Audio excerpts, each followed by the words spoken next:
Thank you, ladies and gentlemen. I think we can get started because of time. I think we'll get started right away. And because I'm speaking in English, let me make the first announcement that we've got gadgets on your chairs. So those gadgets, you can choose channel 1 for English and channel 2 for French. So please help yourself to one of those gadgets. The President of the African Development Bank Group, Dr. Kiwumi Adesina, Mr. Sidi Brahima Denyogo, Director General for Environment and Sustainable Development for the Government of Cote d'Ivoire, and he's representing the Minister Jean-Luc Arsi, Your Excellency Wael Badawi, the Ambassador of the Arab Republic of Egypt to Cote d'Ivoire, Your Excellency Mr. Lee Sang-hyul, the Ambassador of the Republic of Korea to Cote d'Ivoire, Mr. Koliang Palebele, President of the Pan-African Federation of Farmers in Africa and member of the Bank's Civil Society Committee, members of the Board of Directors of the African Development Bank Group, members of the senior management of the bank, champions and representatives of civil society organizations across the continent, and distinguished guests, ladies and gentlemen, good morning. Welcome to the Civil Society Forum 2022 with a pertinent theme of engaging civil society for climate resilience and just energy transition in Africa. This is a two-day event, and today we meet here physically in Abidjan, the capital of this beautiful country, Cote d'Ivoire, and tomorrow we'll be meeting virtually. As I said, we've got interpretation facilities with you there. Channel 1 is for English and channel 2 for French. And with so much wisdom in this room, please feel free to share the proceedings of this forum with the rest of the world. I'll give you the hashtag, which is hashtag CSO Forum 2022. So if you can be on your LinkedIn or you are on Twitter, we want the world to know what's going on right here. Because this forum brings together nearly 150 delegates representing nearly 90 civil society organizations drawn from the bank's 5 regions of North, South, East, West, and Central Africa. And I can imagine how eagerly we've all been waiting and looking forward to this physical meeting after the COVID-19 disruption. But here we are, partners in development, together exploring how to strengthen our engagement and communication about the socio-economic impact of the African Development Bank's projects and activities on the lives of millions of Africans. So what's in store for us today? We'll be hearing powerful presentations from our guest speakers, including our chief guest, the President of the African Development Bank Group. We'll also be hearing from representatives of the government, the Republic of Korea, and the Arab Republic of Egypt. And we've got the representative, of course, of the civil society organization who will be making a presentation as well. And we've got compelling videos to share with you, showcasing the bank working together with civil society in various countries on the continent. And then after that, we'll definitely be assembling for a family photograph. I was hoping that in this warm and humid Abidjan, we can step out there and have a very lovely photo, but I think the sky is a bit dull today. We may just have to do it on the stage so that we get really nice photograph of the bank and the civil society together. With that, Mr. President, distinguished guests, ladies and gentlemen, I want us to welcome our first speaker today, and that is the African Development Bank's Vice President for Agriculture, Human and Social Development, Dr. Beth Danford, for your remarks. Welcome, Dr. Danford.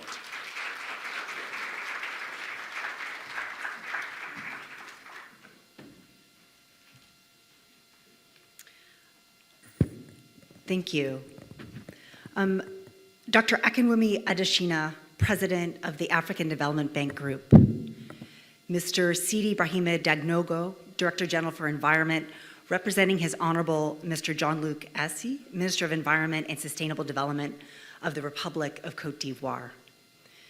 His Excellency Mr. Wael Badawi, Ambassador of the Arab Republic of Egypt to Côte d'Ivoire.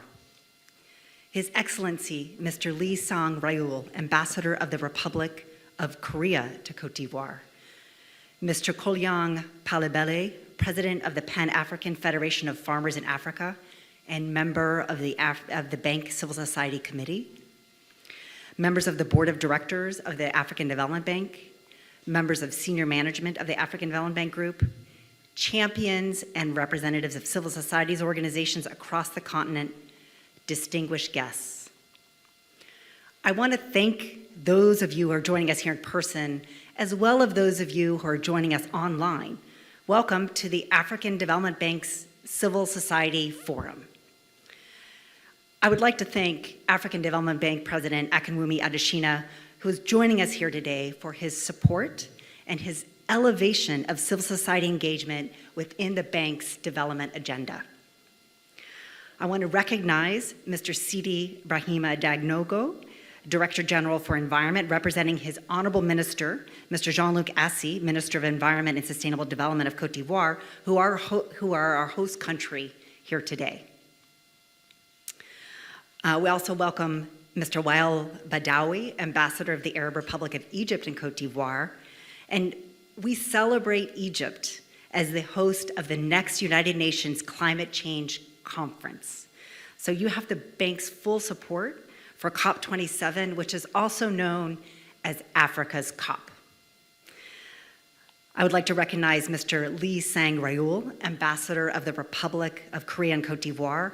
And importantly, this year's forum is co-financed by the Korea-Africa Economic Cooperation Trust Fund. The African Development Bank, in close collaboration with the Korean Ministry of Economy and Finance, manages this fund. And I also want to recognize Mr. Kolyang Palebele, President of the Pan-African Farmers Organization and representative of the Bank Civil Society Committee. So this committee, amongst others' responsibility, advises the bank on forging stronger relations and partnerships with the civil society organization community. So allow me also to offer thanks to fellow bank president, Dr. Kevin Kariuki, who's responsible for the bank's work in power, energy, climate, and green growth. So his leadership and efforts of his team have really helped ensure a civil society forum agenda that is focused, detailed, and solutions-oriented. Excellencies, honorable guests, dear participants. This year's Civil Society Forum is held under the theme, Engaging Civil Society for Climate Resilience and Just Energy Transition in Africa, which is aligned with the bank's agenda on climate change and energy transition. So this forum provides a very unique opportunity for civil society, the bank, African leaders, international institutions, and Africa's climate change champions and allies, as well as ambassadors, to meet. So over the next 2 days, we'll share views on the role of civil society in climate adaptation for resilient growth across the continent, and we'll discuss key challenges and also opportunities to engage civil society to produce sustainable, collaborative solutions on this very, very pressing issue. So this is not just for today, but for future generations and for the future just transition for Africa. So at the African Development Bank, we believe that civil society organizations are really the linchpin between the bank's work and the communities that we serve. The bank works with governments of our regional member countries. We work with public and private sector leaders, and also crucial to our engagement with civil society are civil society organizations who know communities and who represent their concerns and their ambitions. You provide unique insight and amplify voices on priorities for civil society members. Groups like the African Development Bank Civil Society Committee help hold us accountable for the implementation of the bank's civil society engagement strategy. I want to offer my personal gratitude for your engagement, your ideas, your leadership, and really for the straight talk about how we can work together to improve the quality of life for the people of Africa. And so if I'm to give some straight talk today, I know that there are times when we come from differing perspectives. However, gatherings today and like tomorrow at the Civil Society Forum, provide an important platform for perspectives to be heard, for issues to be discussed, and for solutions and actions to be pursued. Know this, the bank is committed to civil society engagement, period. Engagement is one of the most effective ways for inclusive economic growth and to ensure a rapid transition to green growth across the continent. We are in it together. So we're in it together to build climate resilience and bring about a just energy transition that enhances transparency and accountability. We're in it together to increase public awareness and inclusion for the development and implementation of bank-funded projects that positively impact communities. This year's Civil Society Forum has particular significance. So we're mindful that this 2022 gathering, these outcomes help solidify Africa's voice as we head to COP27. This is our opportunity to ensure community-level voices have an audience and civil society best practices are showcased and importantly replicated at a larger scale. So distinguished guests, participants, whether you're in the room today or you're online, I encourage you not to be passive observers seated in chairs. Raise your physical hand or raise your digital hand and really reach for the microphones to exchange ideas. Share your experiences on visual chats and your contributions, they really matter. Civil society matters and your active participation boosts our shared vision of inclusive growth and a gradual transition to green growth for Africa. Thank you.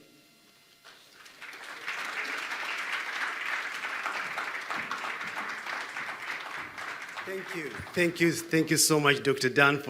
You see, there's a purpose why we started with the Vice President, who actually under her docket we have agriculture, and that's where we've got food production, so that we get started with something to do with food. Because once you get fed properly, you get the energy, and that energy then powers you to do things, and you begin to grow. So next we're going to have the Vice President in charge of power, energy, climate, and green growth, Dr. Kevin Kariuki.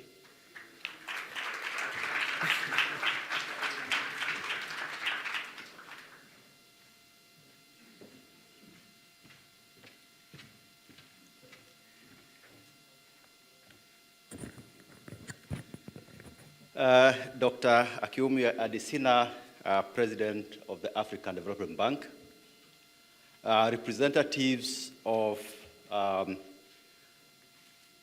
governments of Egypt, Korea, and Japan, and Cote d'Ivoire, board members of ERB, of the bank group, representatives of the civil society, ladies and gentlemen. Today's forum is indeed timely, coming as the global community readies itself for the 27th Conference of Parties, otherwise called COP27, on climate change in Sharm el-Sheikh. It is exactly a month away. I am therefore proud to report that the African Development Bank is working very closely with Egypt to make COP27, or the African COP, as we fondly refer to it, a watershed moment for climate action at the global level for Africa and for Egypt. Allow me, therefore, to share with you some insights on what we expect at COP27 as we embark on our CSO engagements this morning and tomorrow. First is the need to build on and generate momentum on the progress from COP26 in Glasgow. At COP26, decisions and commitments were made on various issues such as mitigation, adaptation, loss and damage, and climate finance. However, a lot more could have been done, and it is therefore important that there is demonstrable progress on the commitments that were made. This is important for purposes of engendering trust between the developed nations and developing countries on the importance of collaboration regarding the Paris Agreement goals, for example, the 100 billion pledge and doubling of adaptation finance relative to 2019 by 2025. We must also start to consider the post-2025 climate finance targets and particular attention to Africa's special circumstances and needs. This is why, and in an effort to bridge the climate finance gap, in 2021, the African Development Bank allocated 41% of its investments as climate finance, of which 67% was adaptation finance against targets of 40% and 50% respectively. You will be pleased to note that the African Development Bank was the first multilateral development bank to meet and indeed exceed the 50-50 parity between adaptation and mitigation finance, a point that was acknowledged and praised by the UN Secretary General during the UN General Assembly in 2021. It is also for this reason that the bank committed to mobilizing $25 billion as climate finance by 2025. And last year, went ahead to join forces with the Global Center on Adaptation to mobilize $25 billion specifically for adaptation on the continent. This is also the reason that in its new climate change and green growth framework, the bank ambitiously seeks to increase Africa's access to global climate finance from the current 3% to 10%. Finally, and in an effort to bridge the climate finance deficit, improve efficiency of access to climate finance, and make climate finance more affordable for the neediest countries in Africa is what inspired the bank to conceive the $13 billion climate action window that we are considering to establish in parallel with ADF 16 replenishment. The second item that I would want to highlight is that COP27 provides an excellent opportunity to profile adaptation as a key global and continental priority. To date, global attention is heavily skewed in favor of mitigation, as a result of which, today, mitigation receives more than 90% of global climate finance, leaving adaptation grossly underfinanced or underfunded. At the same time, and although the continent is only a minute contributor to greenhouse gas emissions, accounting for only 3% of historical greenhouse gas emissions, the latest IPCC report indicates that Africa is warming faster than the global average. We also understand that Africa's climate change is locked in for the next 20 years.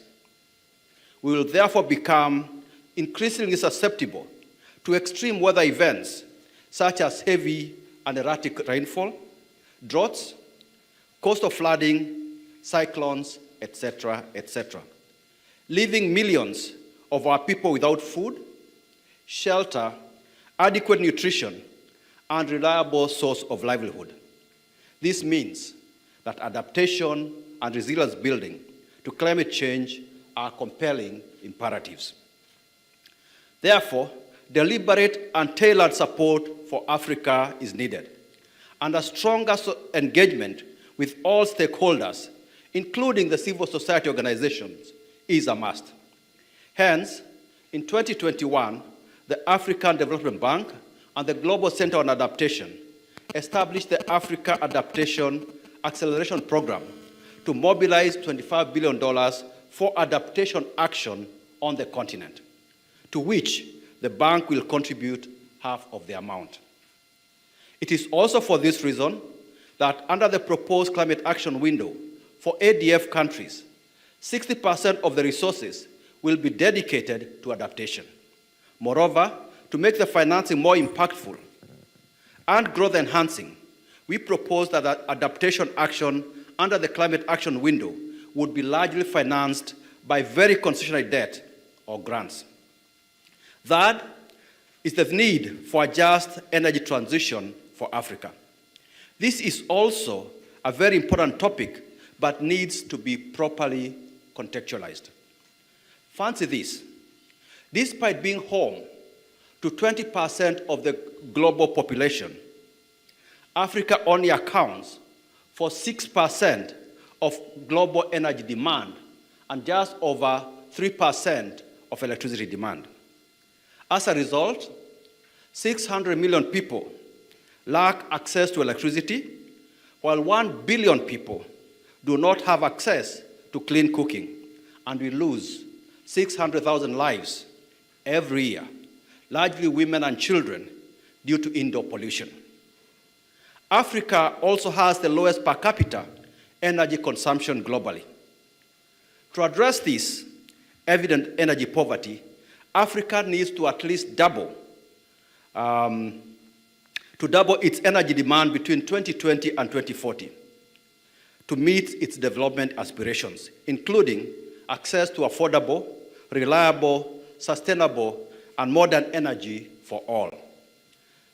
To achieve these development aspirations within the confines of the Paris Agreement, Africa must therefore, firstly, harness its abundant renewable energy potential, which includes more than 10,000 gigawatts of solar potential, of which less than 1% has been harnessed to date. We also have 350 gigawatts of hydroelectric potential, 110 gigawatts of wind potential, and 15 gigawatts of geothermal potential. The African Development Bank will be pivotal to this.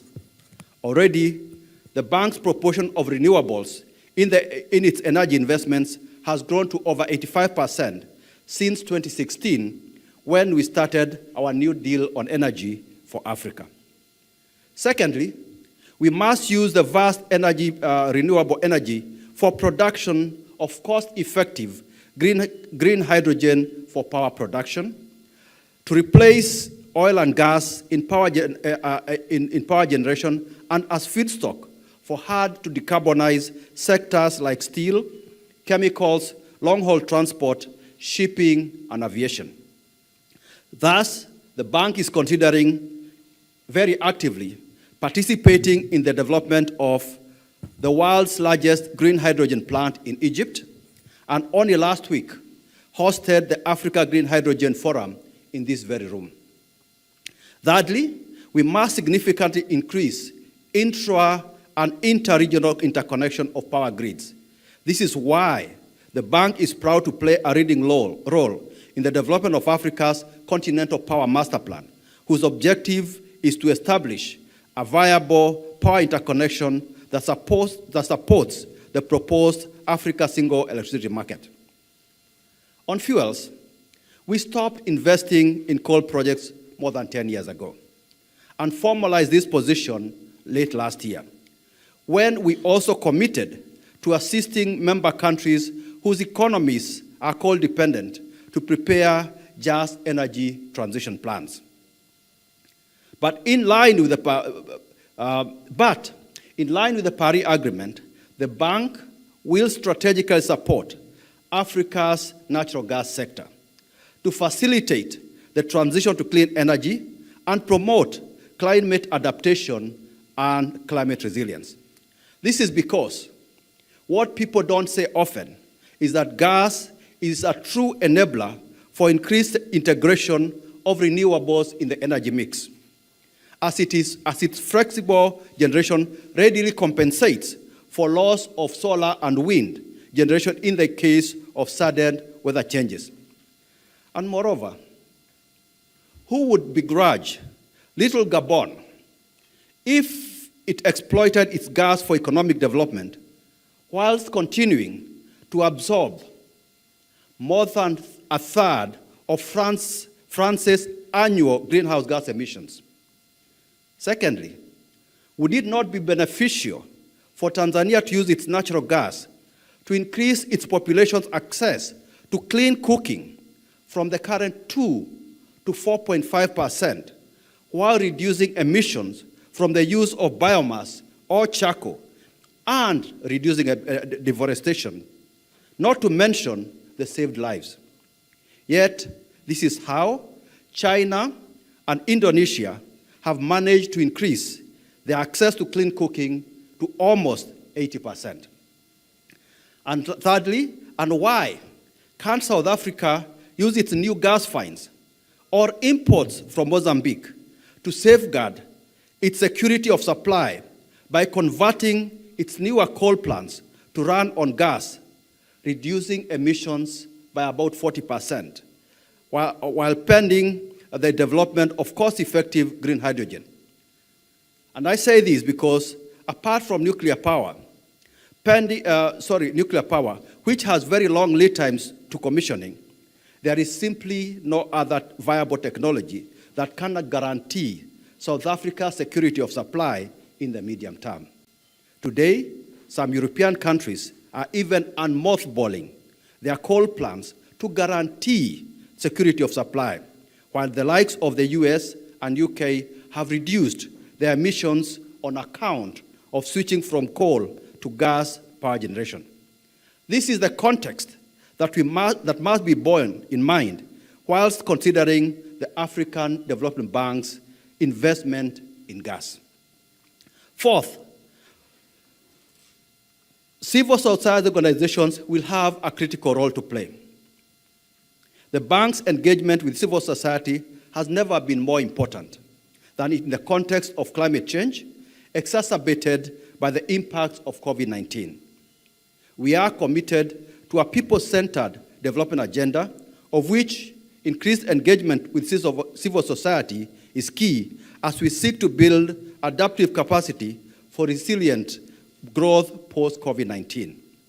COP27 therefore presents a great opportunity to center Africa's needs and aspirations on its people. Hence, the urgency to foster enhanced stakeholder dialogue to amplify Africa's positions. The bank is committed to engaging in permanent and constructive dialogue with all Africa climate change stakeholders, including the civil society, to deliver tangible results and ensure a successful COP27 for Egypt, for Africa, and for the global society. I thank you all for your kind attention.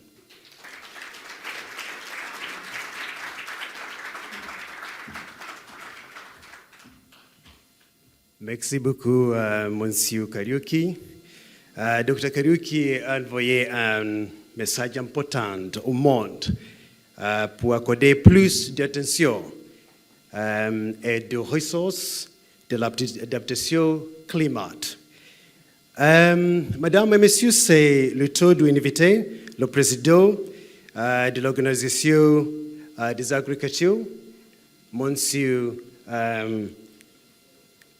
Kolian Palabele. Bienvenue.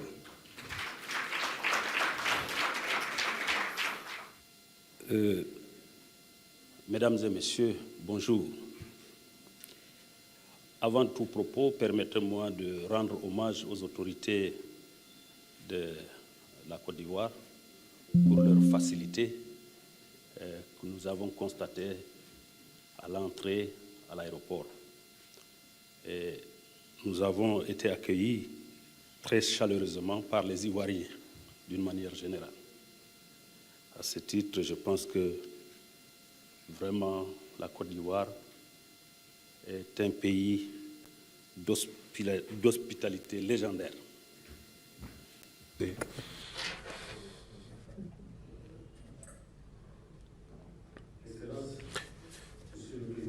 Your Excellency, the President of the African Development Bank Group, the Minister of the Environment and Human Development of the Republic of Côte d'Ivoire, the Minister of Foreign Affairs of the Republic of Egypt, the Vice President for Agriculture,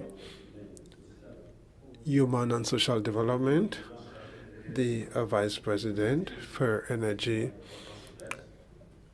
Electricity and Green Growth, distinguished guests, ladies and gentlemen, I am singularly pleased to speak on behalf of the Pan-African Organization of Farmers at this dialogue between the African Development Bank and civil society organizations of Africa to welcome each and every participant.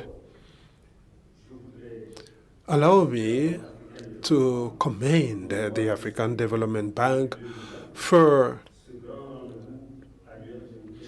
establishing since 2009 this a dialogue with the civil society to be more impactful and to ensure that its responses or interventions have an impact on the lives of the people of Africa.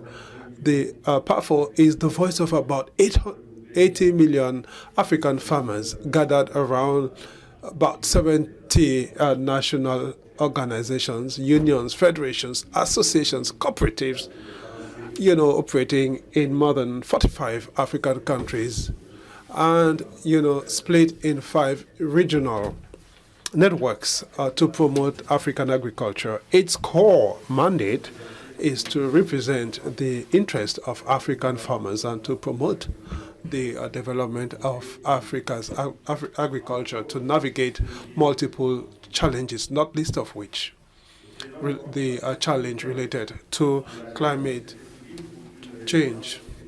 So the theme of this dialogue that seeks to provide a framework of structured dialogue between the bank and civil society organizations ahead of the COP27, and also to, represent the baseline practices of the agricultural sector, and it's part and parcel of our mandate to undertake advocacy, to improve the lives of the people of Africa. It is urgent. We have to act and respond promptly to the shocks engendered by climate change and which grips the African population. The members of the civil society can not only be advocates or service providers, but especially we are drivers, the catalyst of change. We influence policy. We are project incubators and experts and partners in the implementation of projects. Aware of our role, our multiform role, we participate in the social and economic transformation of Africa. Ladies and gentlemen, allow me to recall that African food systems are marked by production and trade of foodstuff that are increasingly regulated by public and private requirements that have the strictest standards of safety and nutrition.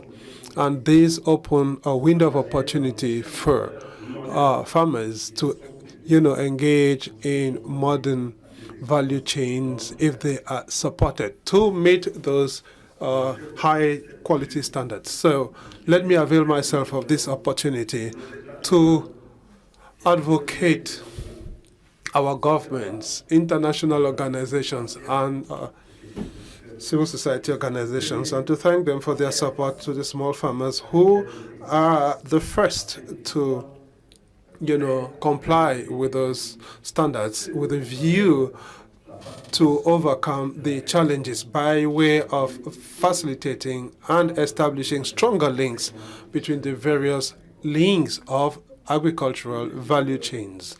A study conducted by PAFO on the impact of the COVID-19 pandemic on. Food crop exports have demonstrated that the markets are risky and low in Africa, and the potential for farmers to increase their income and potential is impeded by the lack of funding and information on agricultural production technologies that are efficient and trade outlets. Financial institutions are duty-bound to design customized financial products that are tailored to the needs of the farmers with affordable interest rates. And I would like to call on heads of states and government of African countries to establish and implement the Malabo Declaration on Growth and strengthening accelerated agricultural growth so as to ensure better subsistence agriculture and to invest in production, transformation, and marketing based on the priorities and needs of the farmers. Your Excellencies, ladies and gentlemen, the Malabo Declaration on Growth and Accelerated Transformation and Growth of Africa for Better Prosperity is a baseline and framework if heads of state and the African Union translate their commitments into concrete action.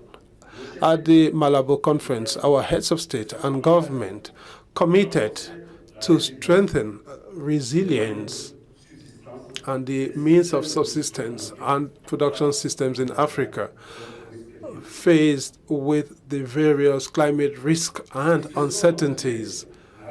They further undertook to mitigate or reduce the vulnerability of the communities by enhancing systems resilience and to ensure that by 2025, at least 30% of our farmers, breeders, and fisher people can resist climate and weather threats.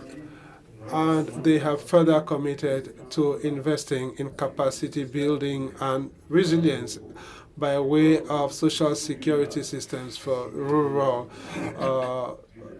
farmers and rural communities and vulnerable ecosystems, and to mainstream climate change risk in our investments and policies. Ladies and gentlemen, I believe it is important to recall the commitments made in Malabo in 2014 that are most meaningful and relevant to boost economic growth in Africa with other development instruments like the African Development Bank.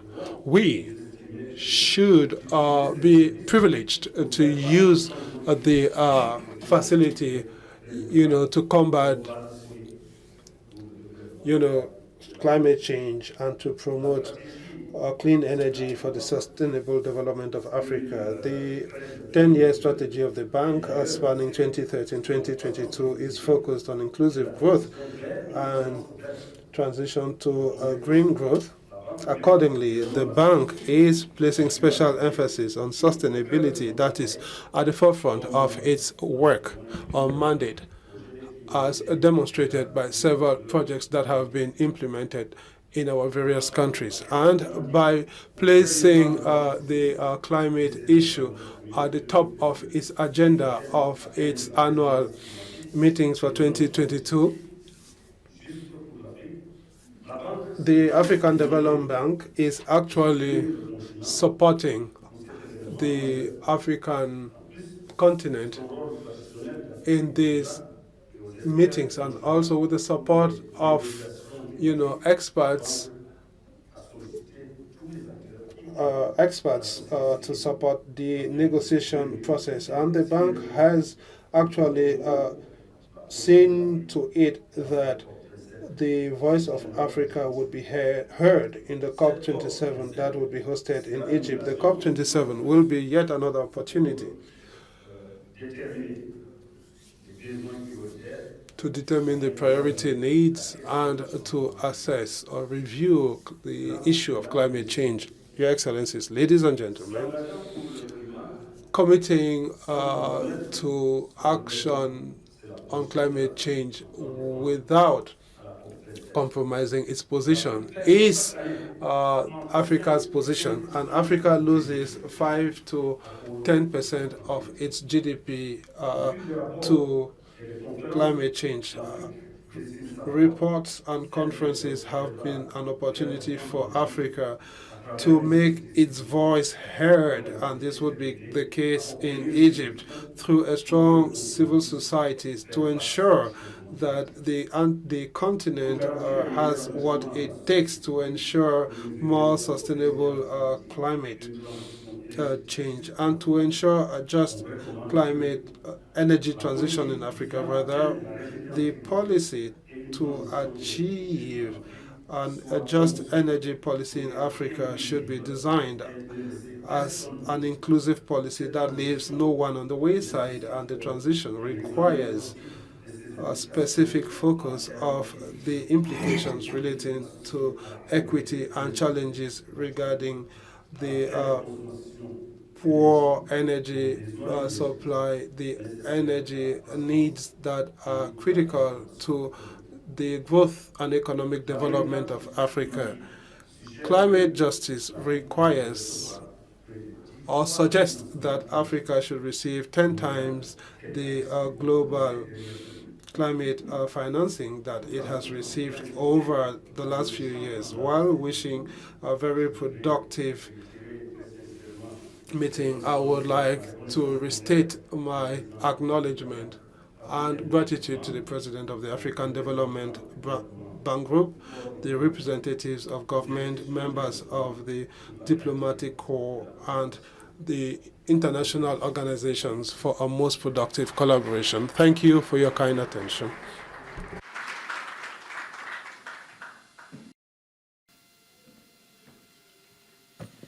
Merci beaucoup, Monsieur Palebele, le président de l'Organisation des agricultures panafricaines, pour votre message avec poids très important sur le travail de société civile. Merci beaucoup. Ladies and gentlemen, it's now time to head to Sharm el-Sheikh for the COP27, or simply put, the African COP. We are privileged to have the Egyptian ambassador to Côte d'Ivoire, Mr. Wael Badawi. Welcome. President Adesina, President Akinwumi Adesina, Ambassador Lee of South Korea, Vice President Danford, Vice President Kariuki, Mr. Palabele, dear participants to this year's African Development Bank Civil Society Forum. It gives me great pleasure to participate in this distinguished forum in light of the excellent cooperation Egypt has with the African Development Bank in many areas, including in the preparations for the COP27 and the bank's participation as a strategic partner in the Aswan Forum for Peace and Sustainable Development, whose latest edition in June 2022 discussed the issue of adaptation and peace building. Today's African Development Bank and Civil Society Forum comes in line with Egypt's vision to engage civil society organizations in the field of environment protection, climate change, and sustainable development. The 4 thematic issues that are on the agenda are of great importance, especially because of the contribution and the potential contribution of civil society in these areas, with its innovative ideas and experience that can be widely shared with proper coordination. The roundtables during this forum will be an opportunity to engage many stakeholders in climate issues to contribute in facing the world challenge that climate change has become, and that requires that our efforts complement in order to protect our future and that of future generations. I also want to highlight the importance of food systems in Africa as one of the most important issues related to climate change, and one of the pillars of food and national security, especially in Africa in light of the current world crisis. The recommendations of this forum will certainly be an additional asset in the preparation to the COP27 and the Summit of World Leaders that will take place in Sharm el-Sheikh on November 7th and 8th, 2022. Egypt would like that the outcome of COP27 addresses the social and economic dimensions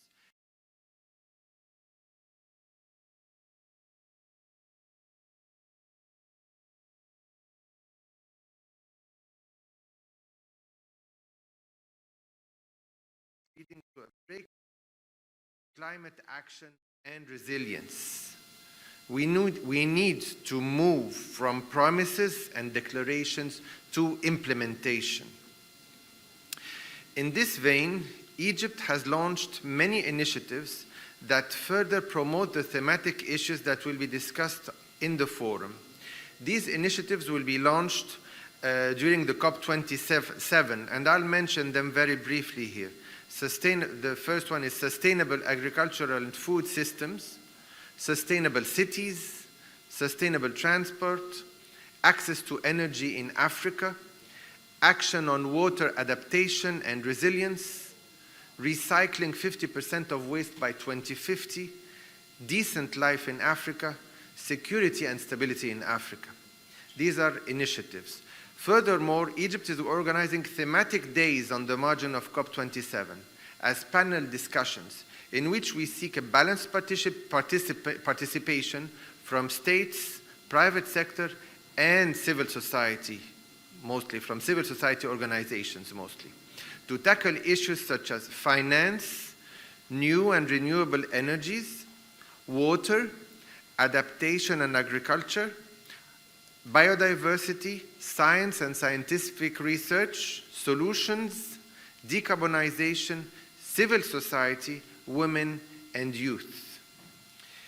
Egypt has also sought to promote the complementarity between the three Rio Conventions and thus organized a round of consultations in Egypt with the president of COP15 of the UN Convention on Desertification in September 22, and Egypt has also hosted the UN Conference on Biodiversity in May 2017, also in Sharm el-Sheikh. Before I close my remarks, I would like to stress that Egypt wants an inclusive COP27, Africa's COP, that celebrates the 30th anniversary of the adoption of the United Nations Framework Convention on the Climate Change, a COP that promotes solidarity to reach effective solutions to face climate change based on justice, common and yet differentiated responsibility. We look forward to receiving you all in Sharm el-Sheikh in November. Thank you very much.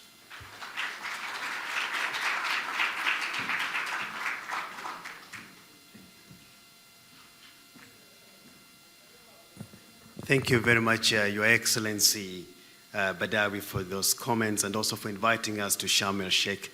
We look forward to seeing you there. Thank you very much. Your Excellencies, ladies and gentlemen, it's now time for me to recognize the contribution of the Republic of Korea that's made it possible for us to hold this forum. So it's time now to invite the Ambassador of the Republic of Korea to Côte d'Ivoire, Your Excellency Lee Sang-yeol. Welcome.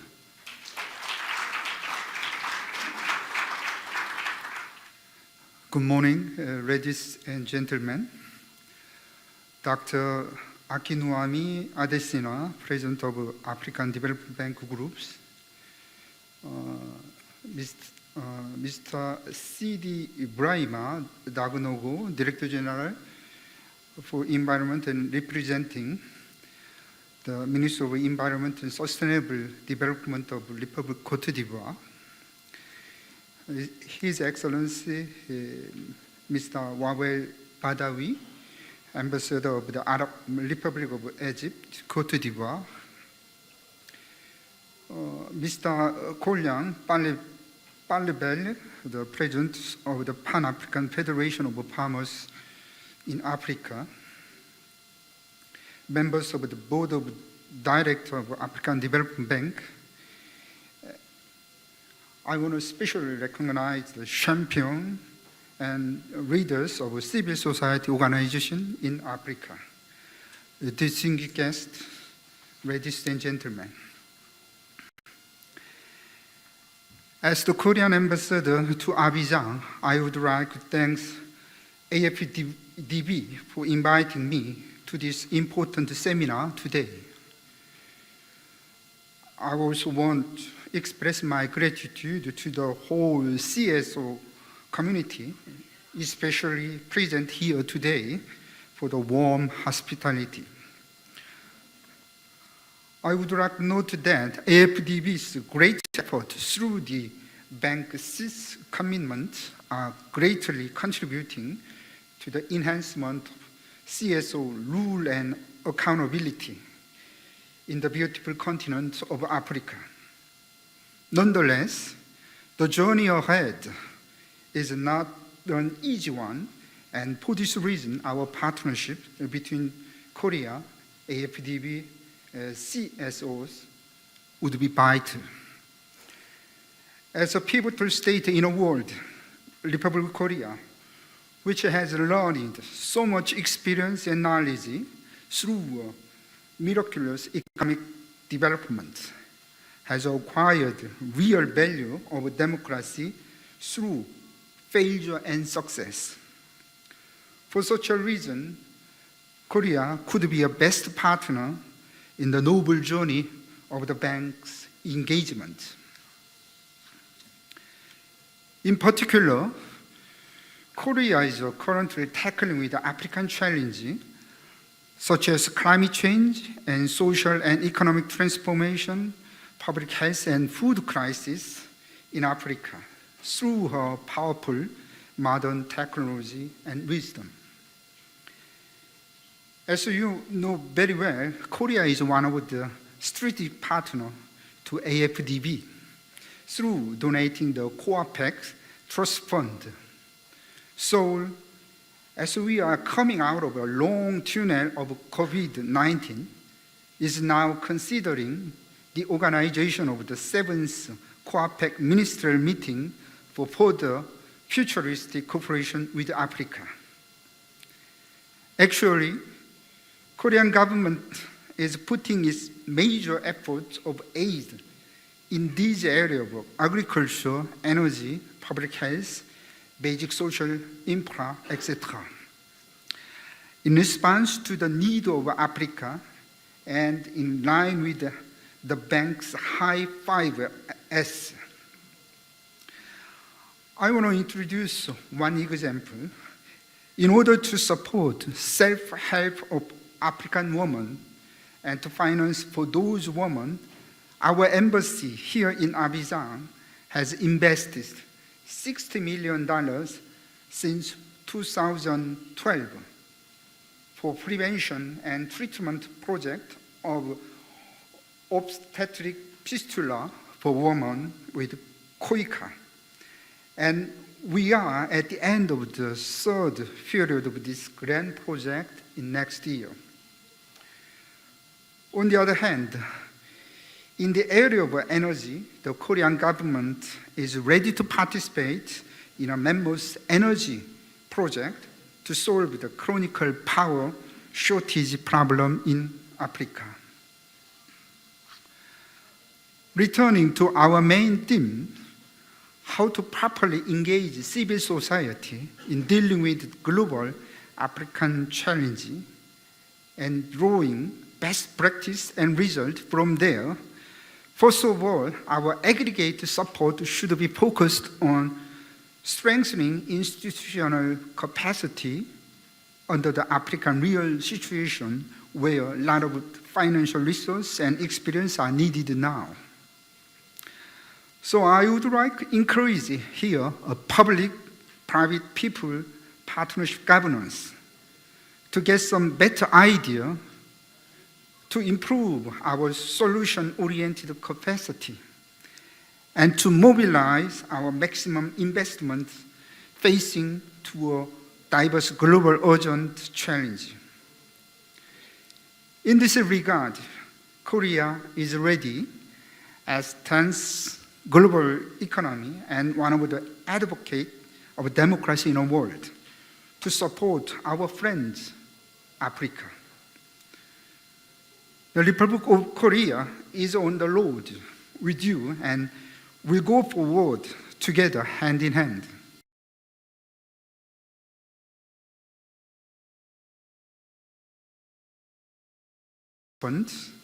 I repeat once again that the Korean government remains committed to contributing to Africa's sustainable development and growth, in close cooperation with the AFDB and the international community. Thank you very much.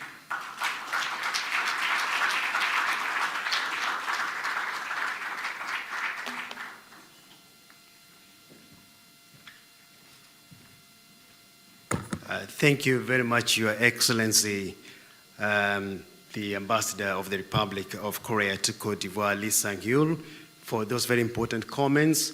And you've said Korea is working hand in hand with Africa and moving towards sustainable development. Thank you so much for your comments. Ladies and gentlemen, it's now my pleasure to invite the Director General for Environment and Sustainable Development for Cote d'Ivoire, Mr. Sidi Brahima Danyogo. He's representing the Minister, Jean-Luc Assi. Bienvenue. Merci beaucoup.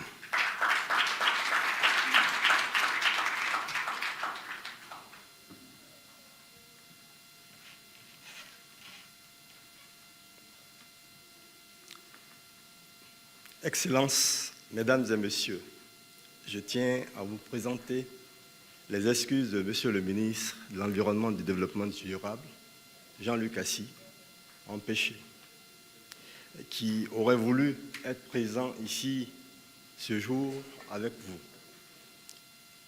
Aussi m'a-t-il fait l'honneur de le représenter pour vous donner lecture du message suivant.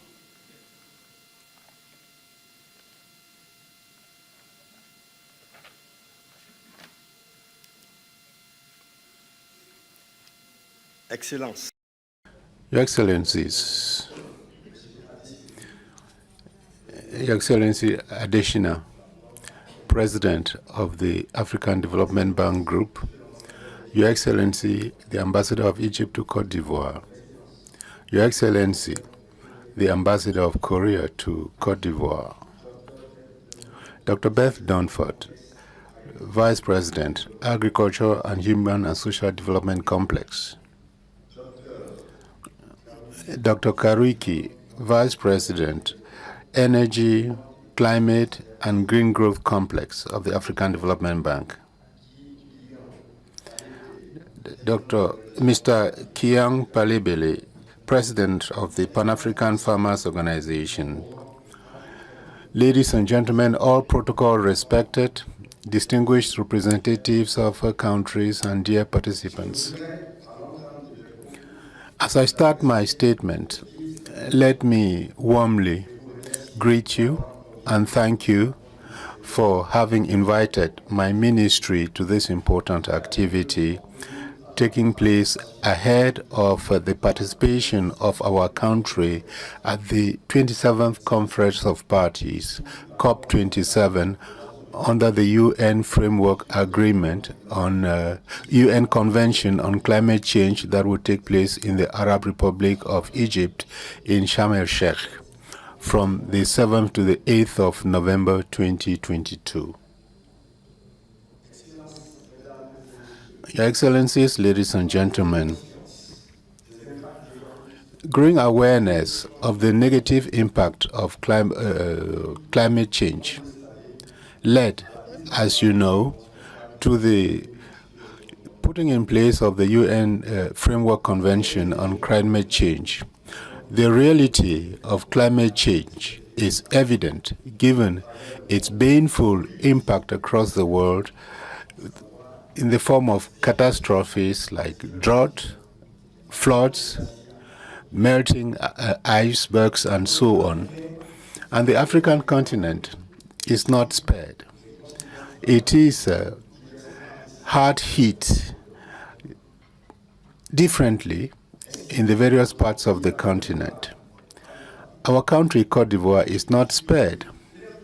it is fully facing the impact of climate change on its environment through coastal erosion with rising waters, on its economy through agriculture, witnessing scarce or erratic rainfall,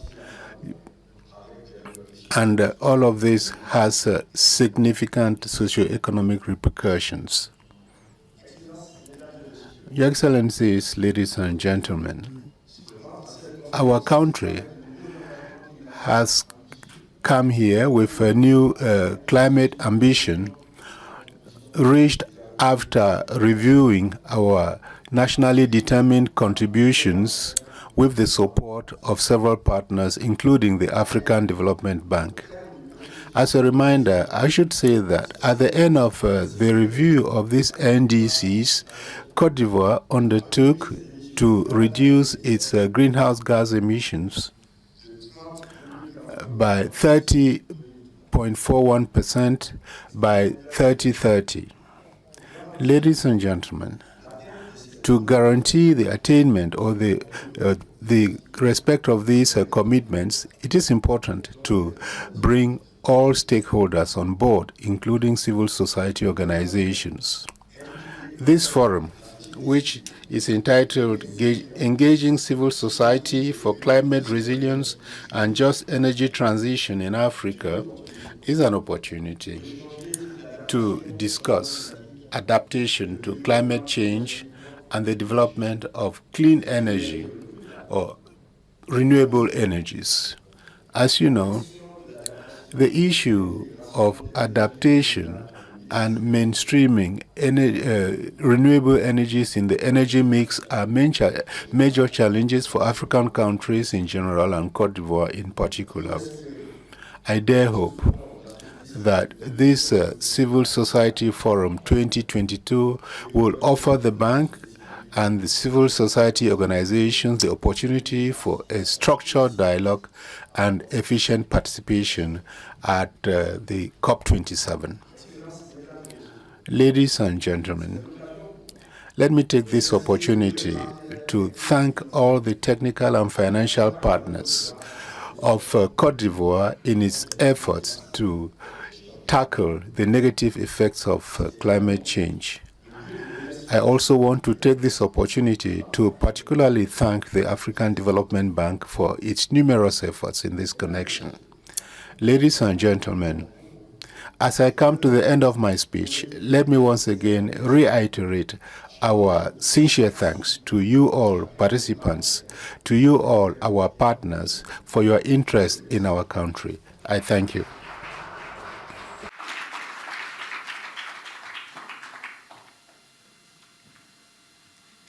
Merci beaucoup, Monsieur. Thank you very much, Mr. Sidi Brahima Danyogu. Our distinguished guest, from the moment he took office as the president of the African Development Bank Group, Dr. Deshner was clear and emphatic about the significant role of civil society organizations as key partners in the development of Africa. So without much ado, it's time to welcome our chief guest, the president of the African Development Bank Group, Dr. Kiwumi Adeshina, to give us the official opening speech. Welcome, Mr. President.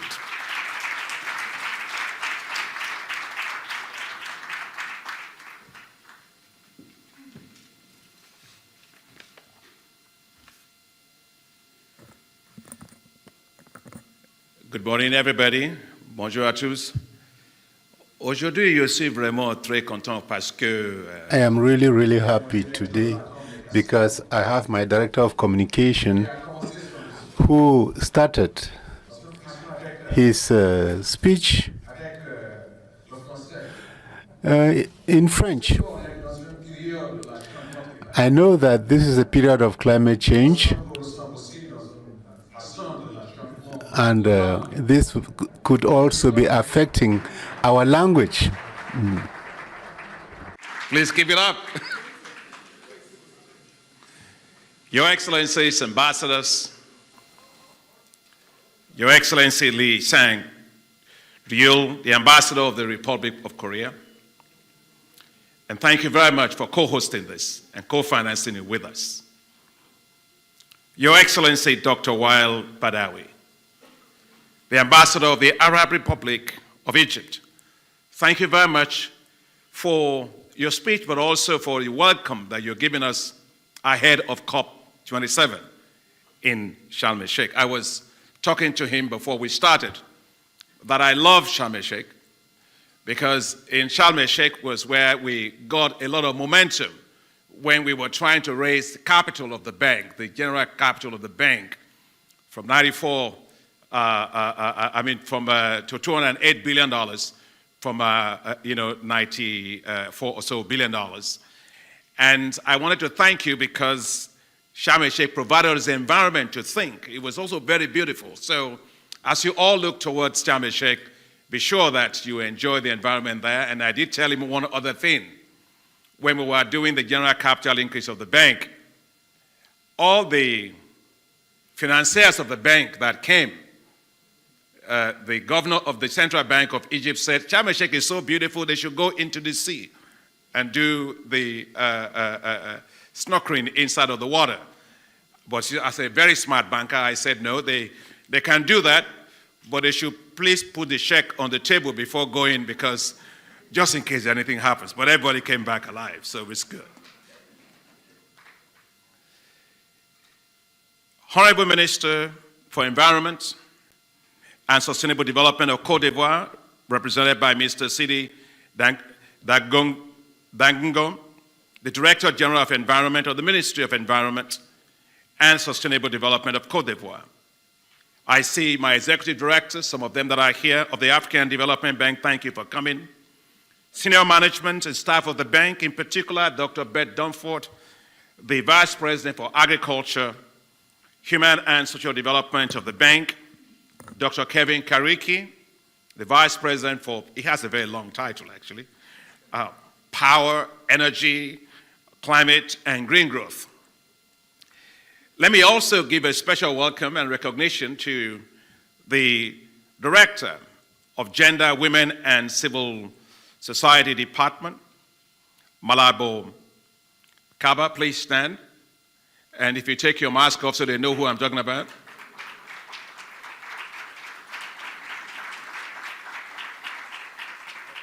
Elle vient de prendre sa responsabilité en tant que directrice pour ce département. Mais avant de venir ici, vous étiez le ministre de la Finance pour la République de Guinée. Comme vous le savez, donc, c'est le travail, donc applaudis pour elle. Hein, donc, j'espère que vous allez bouger un peu les choses pour le financement des femmes, n'est-ce pas? Très bien. Let me also thank Maria Mulindi, the Director of Special Duties in the Office of the President, who has also helped in organizing this. Leaders and members of civil society organizations, c'est le bienvenu à M. Kaliang Palebele, le président pour le groupe de paysans, organisation paysans panafricaine. Comme vous le savez, comme moi, je viens de ce secteur. Donc, c'est le bienvenu plusieurs fois. And thank you for all that you do with us on the African Development Bank Civil Society Committee. Distinguished ladies and gentlemen, good morning, everyone. I am delighted to welcome you to the 2022 Civil Society Forum. I would like to start by thanking the government of Côte d'Ivoire for its generous hospitality in receiving several of the delegates that have come for this event. The theme of the 2022 Civil Society Forum, Engaging Civil Society for Climate Resilience and Just Energy Transition, is very timely. I wish to thank the government of the Republic of Korea for co-financing this forum through the Korea-Africa Economic Cooperation, COAFEC. They are friends of Africa. Climate change is devastating the economies of Africa.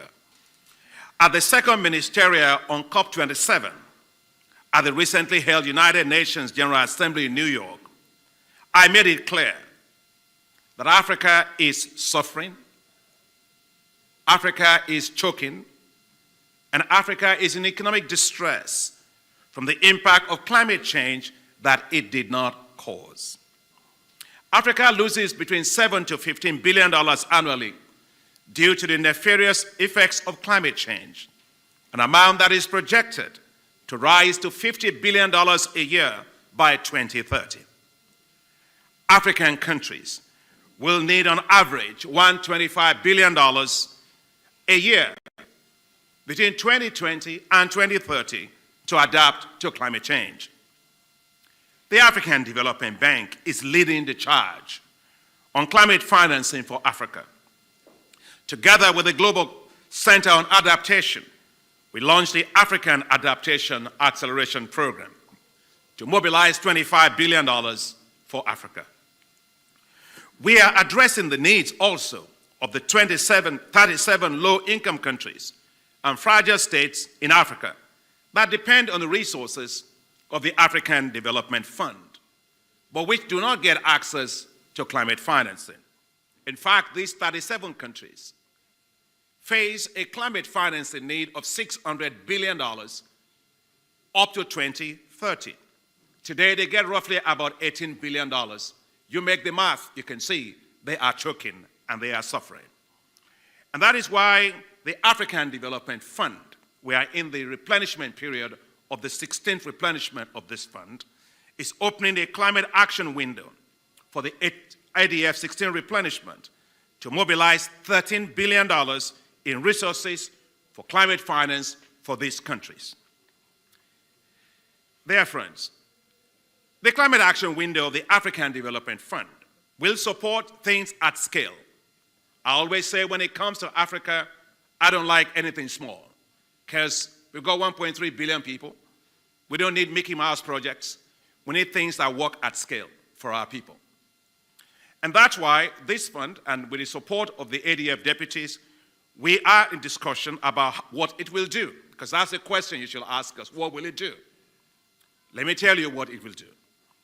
It will support 20 million farmers to get access to climate-resilient agricultural technologies. And let me say, Mr. Pelepele, that ce sont les paysans, les petits paysans, les femmes, les jeunes. These are the people that matter. They face climate change every single day. This fund will also support 20 million farmers who have access to weather index insurance. And not only farmers, but also pastoralists, because we have a lot of conflicts today between farmers and pastoralists. They will have access to also climate weather index insurance. We will revamp 1 million hectares of degraded land. We'll provide water for 18 million people, drinking water. We will provide 840 million cubic meters of water storage, because water is life, and the greatest challenge with climate change is going to be on water. But we will need you, the civil society organizations, to strongly advocate for and support the ADF 16 replenishment, as it holds the great promise for supporting the most vulnerable in the face of climate change devastations. The video that you have just watched summarizes the African Development Bank's continued commitment to working with you, the civil society, and I'm delighted that you are all here. The African Development Bank is strongly convinced that engaging with the civil society is critical for inclusive and sustainable development that truly improves the lives of people.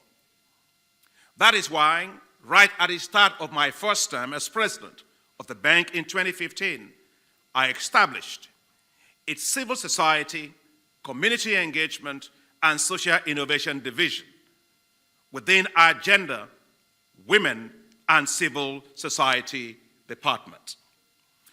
I know when you say civil society, you always say société civile. But do you really know what civil society should be called? Huh?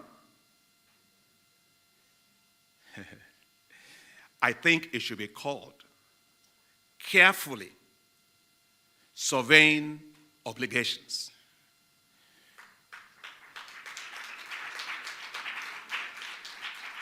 Carefully surveying obligations, which means that you are to shine light on things, because every institution must be transparent, must be inclusive, and must be accountable to the people that it serves.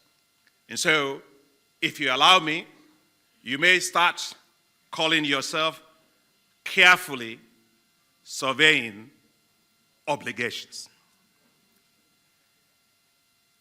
And that's why I committed to a number of 6 unshakable commitments during the 2020 Civil Society Forum as follows. I see civil society as partners, and I'm very serious about that at the African Development Bank.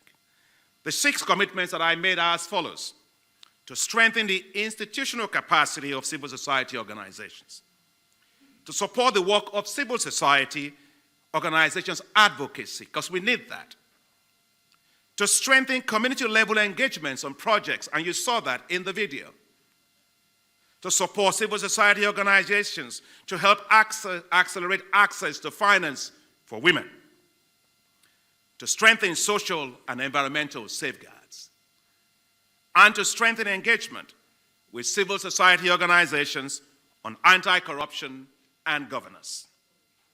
I committed to this because I know that the ambitious goals that we have set for ourselves to achieve for Africa can only be achieved by putting people at the center of what we do. I'll give you a little bit of what that means for me as president of the bank. In 2015, when I just came, it was my first board meeting. I was still trying to understand how they ran the board at the bank, different from other boards that I've sat on. And I remember I got a docket item that was provided for me. I cannot forget the project. It was 2015 September, but it was a project in Sudan. It was in a place they call the Zone of Thirst, Zone de la Soif. And I looked at the project right in front of me. It said that 50% of the population, of the girls, were dropping out of school because they walk 5 to 10 kilometers to go get water. 50% of the household income was spent on water. And 85% of the conflicts in this area was because of lack of water. So I looked at the project, and it was a nice project. But then I flipped to the back of it, and I saw it was going to take about 3 years plus for the project to be concluded. And so I said, Edie met you here, so you knew Edie, so you knew. So I said, no, I can't accept this. And I remember, because at the end of it, if it's 3 years, all the girls will be out of school. And then we are going to come back and give you another project, how to get the girls back into school. I said, no, I can't accept that. And I remember one of the executive directors gently came to me and said, Monsieur le Président, vous savez que bon, la façon qu'on gère les choses, c'est que bon, nous on fait l'appropriation et vous dites merci. And I said, bon, je vais dire merci à la fin, mais quand même, il faut qu'on accélère les choses. And so we were able to get a consensus to actually fast-track that much earlier than had been anticipated. What am I saying? And I then said at that time to all the staff of the bank and to the board, I said, the people that we serve may be far away. They may be in the villages and the communities that we don't see. But we must carry their issues. We must carry it inside of our boardroom. We must train our ears in such a way that we must hear their voices, feel their pain and sense for urgency, and act with speed. And that is why I mean that we must put people's need central into what we do. And therefore, we must be accountable to them. Therefore, I believe strongly that development must be fast-tracked. It cannot be slow, because the people that we serve are longing to come out of poverty. And therefore, that's our mission, working with communities, the youth, the women, the private sector. The non-state actors, such as civil society, is an integral part of how we reach people and how we are accountable to the people. And I like to say that the African Development Bank, it says African Development Bank. The most important part of that for me is not the bank. The bank is important, of course. The most important part is the development part. How do we use it to advance development? Ladies and gentlemen, the African Development Bank is unique. We do not just lend to Africa, we know Africa. We are based in Africa. We are passionate about Africa. We are committed to Africa. And we are the only multilateral financial institution in the world with a mandate for Africa. We are Africa's Solutions Bank. 7 years ago, I laid out our vision as a bank to accelerate the development of Africa, the high fives, to light up and empower Africa, to feed Africa, to industrialize Africa, to integrate Africa, and to improve the quality of life of the people of Africa. Within 5 years, these high fives have impacted the lives of 335 million people. The Senegambia Bridge today links Senegal and Gambia for the first time, facilitating movement and trade. The Kasumgula Bridge connects Namibia with Botswana and Zambia and has reduced travel time from 14 days to just 1 hour. The Addis Ababa to Nairobi Transport Corridor, a $1 billion investment by the bank, will soon be completed. It will expand trade in the Africa Continental Free Trade Area, but it also will expand trade between Ethiopia and Kenya by 400%.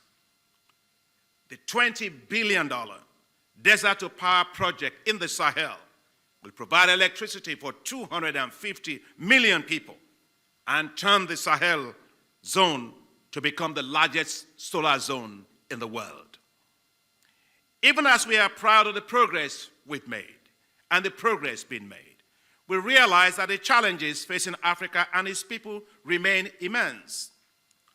But we are not deterred by challenges.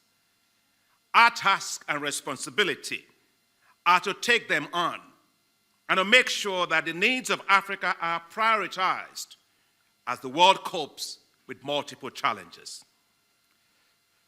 To support Africa during the COVID-19 pandemic, the bank launched a COVID-19 crisis response facility of up to $10 billion. We also launched a $3 billion Fight COVID-19 social bond on the global capital markets.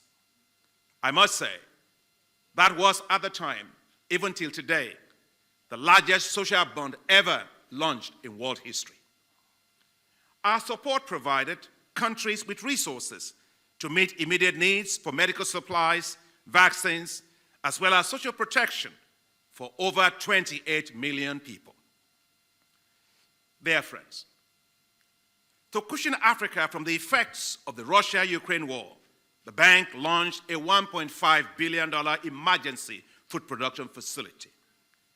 The facility will support 20 million farmers with access to improved seeds and fertilizers to produce 38 million metric tons of food, worth $12 billion.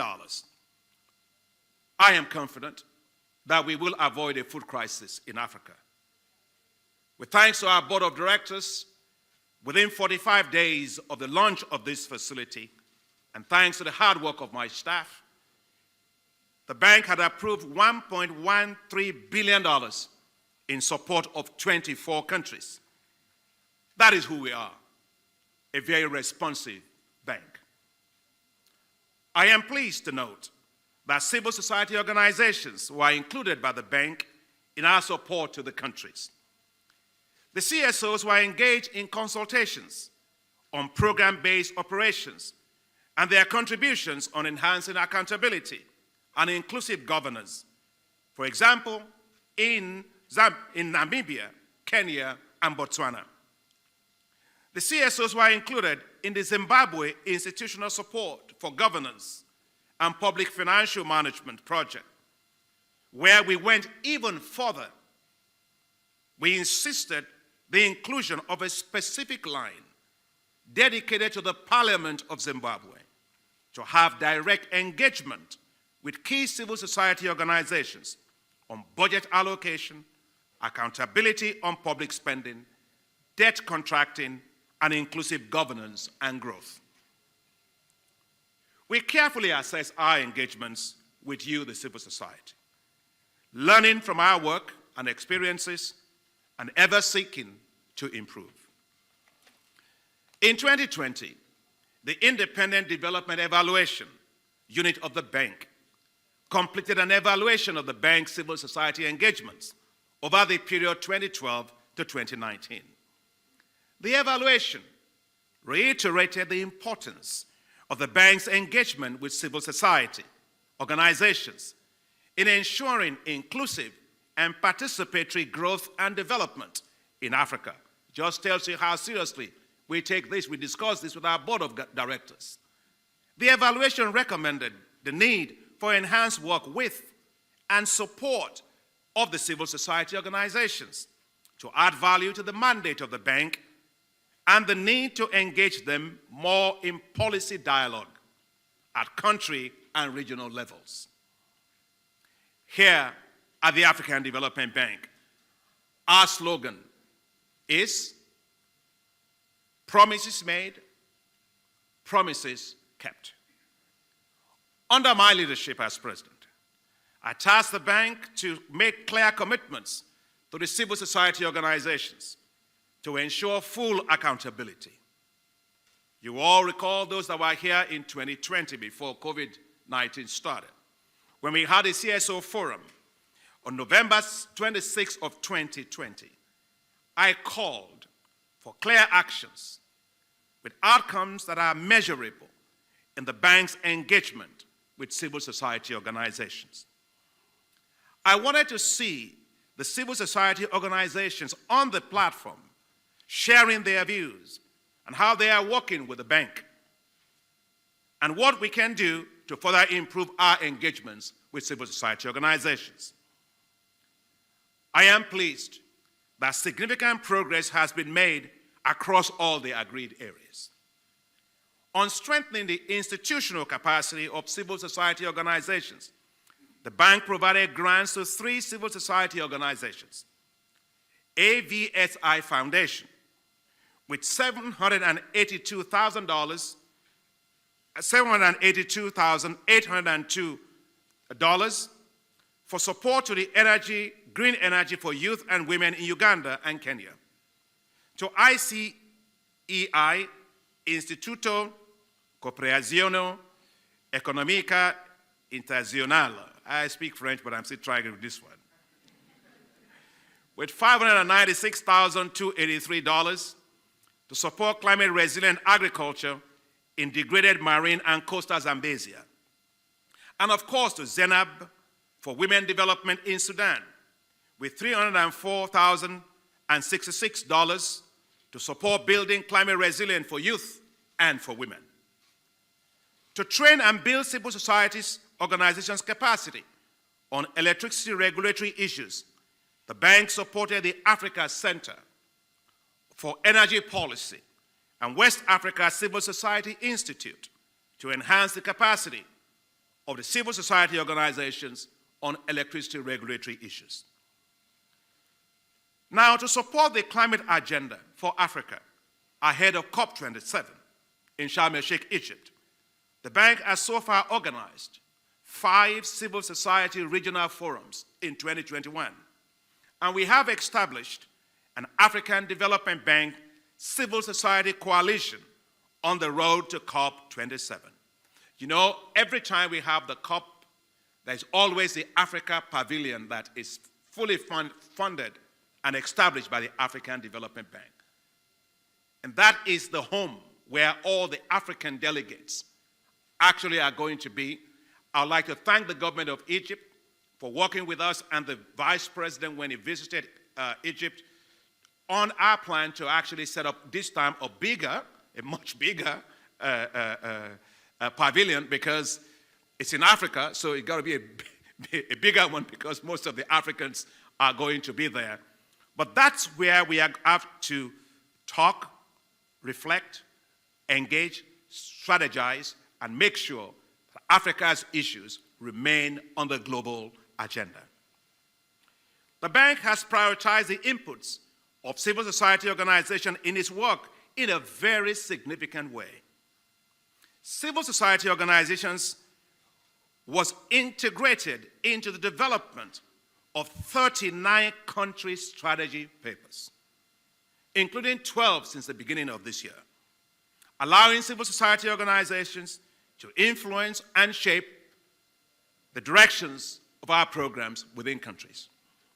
I am pleased that over 20 projects at the bank have had civil society participation in their development. And the bank has actively engaged with civil society organizations on strengthening compliance with the critical social and environmental safeguards on all bank finance projects. I thought you would clap for the bank for all of this. And also clap for yourself because you're working with us. Dear friends of Africa, you all can be proud of us as your partner on transparency. The African Development Bank was ranked this year as the most transparent institution in the world by Public Watcher Fund for our work on public sector operations.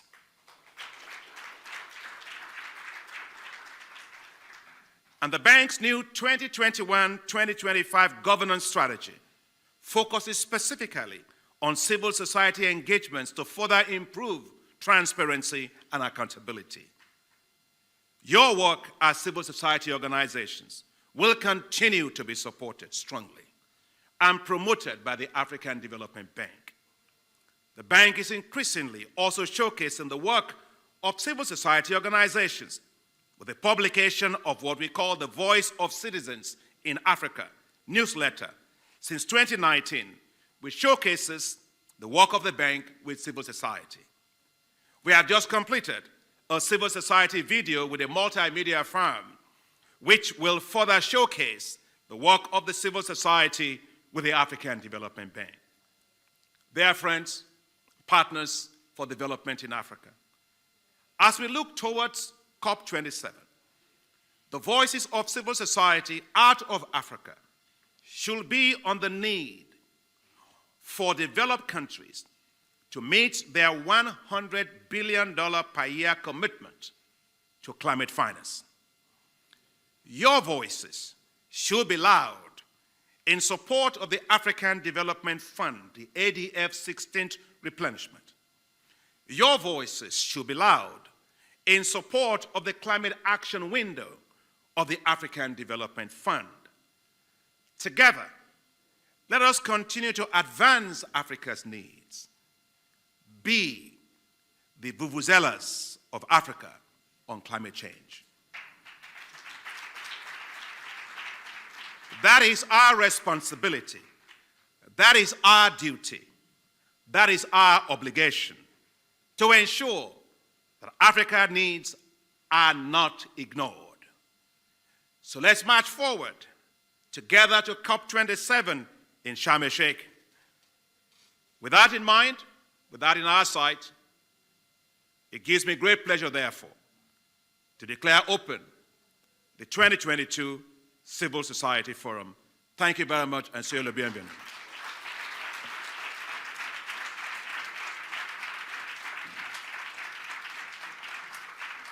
Another round of applause, please, for Mr. President. Wow. Thank you. Thank you. Merci beaucoup, Monsieur le Président. Merci beaucoup. Merci beaucoup pour votre message puissant. C'est très puissant. Et également, merci beaucoup pour vos félicitations pour moi. Congratulations, and I'll continue to improve because I feel home here. I feel at home right here in Côte d'Ivoire. And I love the work of the African Development Bank dearly under the leadership of the President himself. Thank you very much. Today, but I'll continue to improve. Thank you so much for your support. So what we are going to do right now, Your Excellencies, ladies and gentlemen, we are going to clear the stage. We are now going in for a conversation. Just to transition that, a small video will play as we clear the stage for the conversation. Thank you so much. And Mr. President will be talking to two civil society representatives. We have Sumaya Zadem from Tunisia, and we have got Salif Tauriaka Salfo, who is also here in Côte d'Ivoire. So let's play the video as we clear the stage. Thank you so much. Yeah.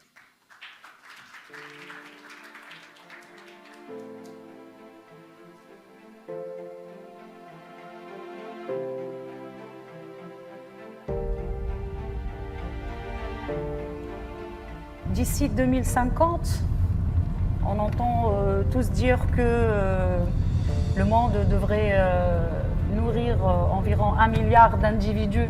Donc là, on doit trouver une solution.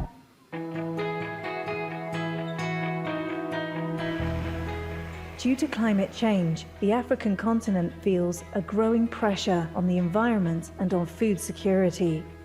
How can we ensure the future? In Tunisia, drones give farmers wings. Voilà, donc la solution, c'est de faire une transition d'une agriculture conventionnelle classique à une agriculture dite aujourd'hui agriculture intelligente. On l'appelle aussi l'agriculture de précision, ou ce qu'on appelle le smart farming.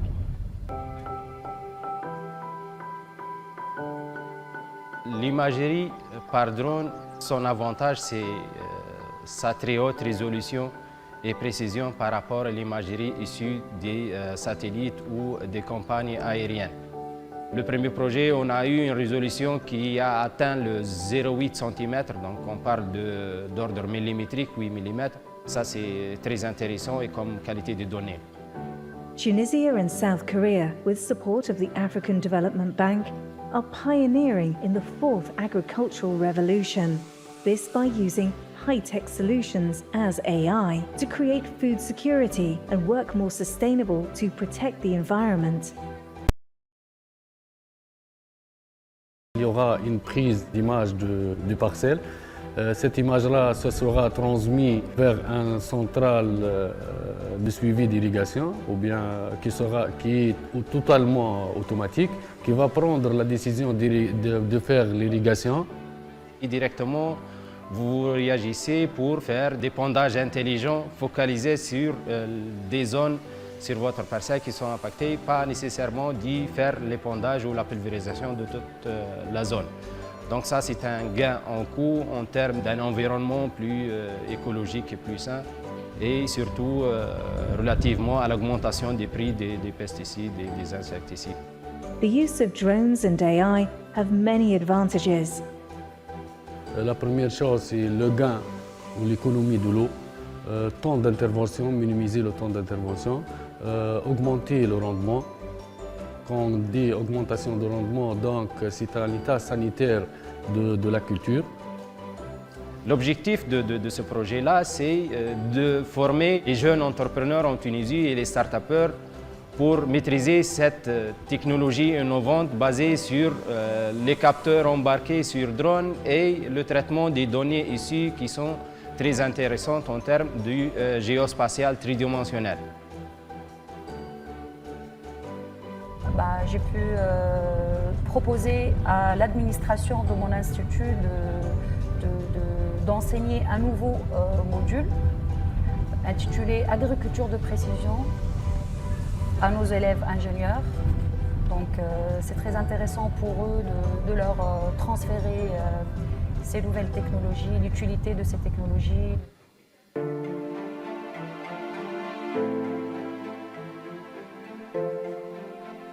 aussi, à part l'agriculture, aussi on a fait un projet avec l'Institut des sciences maritimes. L'objectif, c'est de détecter les déchets sur le littoral et aussi pour avoir un plage écologique. Mon rêve, c'est d'avoir un centre d'excellence pour l'usage des drones, pour la Tunisie et pour tous les Africains. Ce centre de drones qui nécessite également un support de la Banque africaine et tous les bailleurs de fonds, évidemment, parce que c'est un centre à peu près qui va coûter 20 millions d'euros. Mais ce centre, il est très important, surtout pour l'agriculture et surtout pour la protection de l'environnement. Ce sera peut-être un bijou pour l'Afrique et pour la Tunisie et pour tout le monde. Cette technologie peut vraiment apporter de plusieurs avantages au continent africain aussi.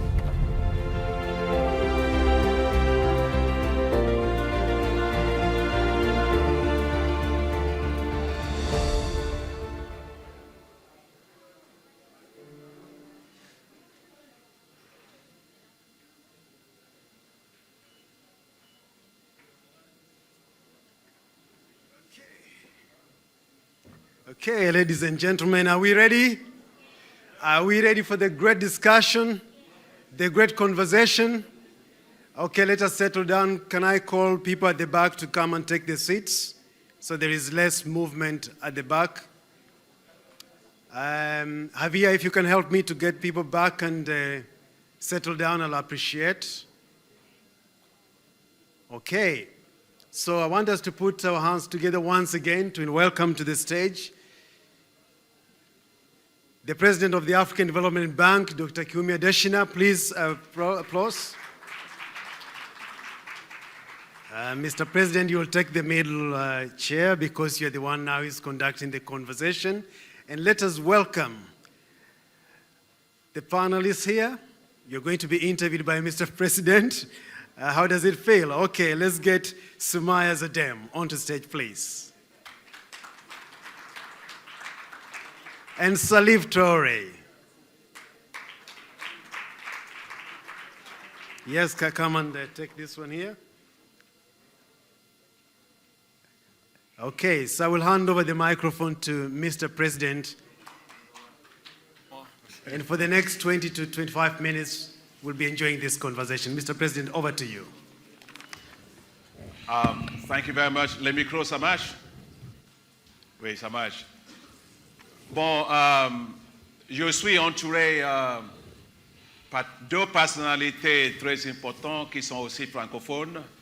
Donc, je suis obligé de faire la transition linguistique de l'anglais jusqu'au français. Voilà.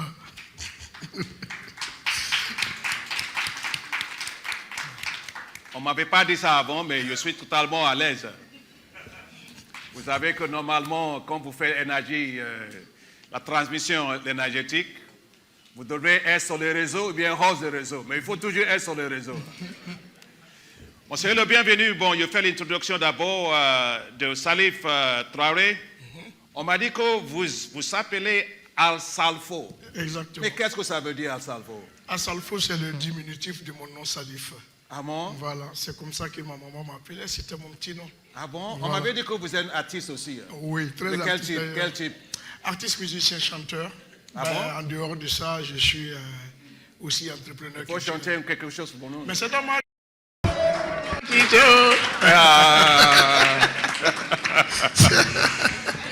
Bon, je pense qu'à la fin de cette tribune, I hope that at the end of this conversation, we will dance a bit from your tune, if things are set up well. He is also the chair of the Magic System Foundation and a UNESCO and UNHCR ambassador. Thank you very much. Can we give him a round of applause? We have Madame Sumaya Salem. You're from my country. I'm told you come from Tunisia. You know that's our country. The bank was there for 11 years. Thank you for the very warm hospitality we enjoyed there. Madame is the co-partner Africa Youth Advisory Board on Disaster Risk Reduction of Africa. Applaudis pour inviter Madame alors. Can we give her a round of applause, please?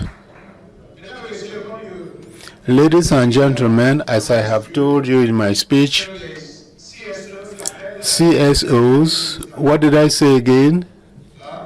What did I say CSO stands for? Surveying obligation. On fait la surveillance. Carefully surveying obligations. So we're going to have some discussions on that here. Let me start with you, Madam. Why are you working with CSOs? What led you to start working with CSOs? I started in 2011 working with civil society because of the interest I have in my community and the youth on the ground. We have lots of challenges, we have lots of problems, the environment, climate change, problems that need to be resolved, and I know that civil society plays a key role in terms of translating the language of the community for governments and other stakeholders. Very good. So civil society is the messenger or the voice of the community to the authorities, so there is responsibility and commitment. And Mr. Singer, for me, when you do music, you communicate, you convey emotions, you convey messages, and I think music could be a good channel to be even closer to civil society and play the role of a transmission channel between what civil society wants and the authorities that be. So I try to translate what I say in my songs into action. I come from the lower classes of society, and I try to speak about the problems of that society. And my group and I decided to put in place a foundation to have a framework, a legal framework for our activities, how we can be at the service of our population with our talent. One of the challenges facing Africa is climate. That is what we are here to discuss. I have just come from a mission in Cabo Verde. When I went to Cabo Verde, I realized, I was told that there have been no rains for a very long time, and the rain fell the day I got there, after 5 years of no rains. And the Prime Minister told me, Mr. President, you need to plan your visits here so that we can have rain more regularly. The situation is quite terrible there. From there I went to Mauritania. When I got to Mauritania, you have this vast expanse of land where people cannot live because of the lack of water. So we really need to have a strong voice. What do you think? What do you want to do to amplify the voice and the challenges that this population is facing, because they are suffering, but their voices are not heard on the global stage? What is your commitment in this connection? I should first of all say that it is important to commit locally, continentally, and globally. At my level, for example, I was committed through we implemented a project to help. We helped 25 young people to present their sustainable projects against climate change, and through the African Union, since I am also engaged with the African Union through the Advisory Council for Disaster Risk Mitigation at the continental level, we are the voice of the youth. So we try to work with all organizations and associations in order to implement the framework, ensure resilience on the continent.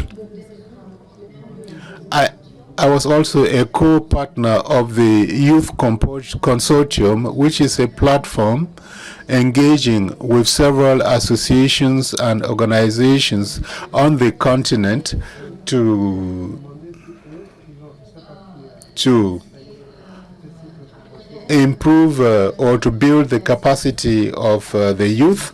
This is very important because if we have to go to the COP, or you can take part in any, if we need to influence any policy, we need to strengthen the capacity of the youth to communicate, to convey the messages from the villages, from the communities, from the youth, from the women. We need to empower women because today we don't have women negotiators on the ground. We need to have a plan to improve the capacity of women, either locally, continentally, or locally. Does the ADB agree that we need to strengthen the capacity of women? Can I see your hands if you agree? But let me come back to you before I go to Asalfo. You need information, you need capacity to strengthen associations. But if you don't have money, what do? We need financing, definitely. What do we need to do for women to have the resources and manage and control those resources? You need to get to the ADB. That is the first thing.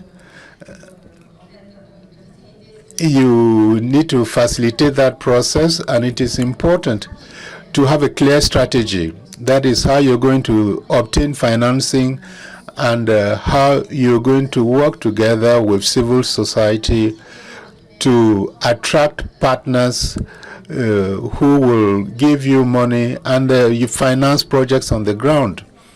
And it is also important to have an a midterm evaluation. You have a strategy at all levels and a long-term evaluation. There is something, we have a program called AFAWA, Affirmative Finance Action for Women in Africa. It is a project in which we try to reduce the credit risk for women who go to the banking system. I don't know why we're doing this, because if you look at it, women repay 99% or 98% of what they borrow, so the women are bankable. And but I think that the remaining 2%, the men who don't want to let them pay everything. So you are a man like myself.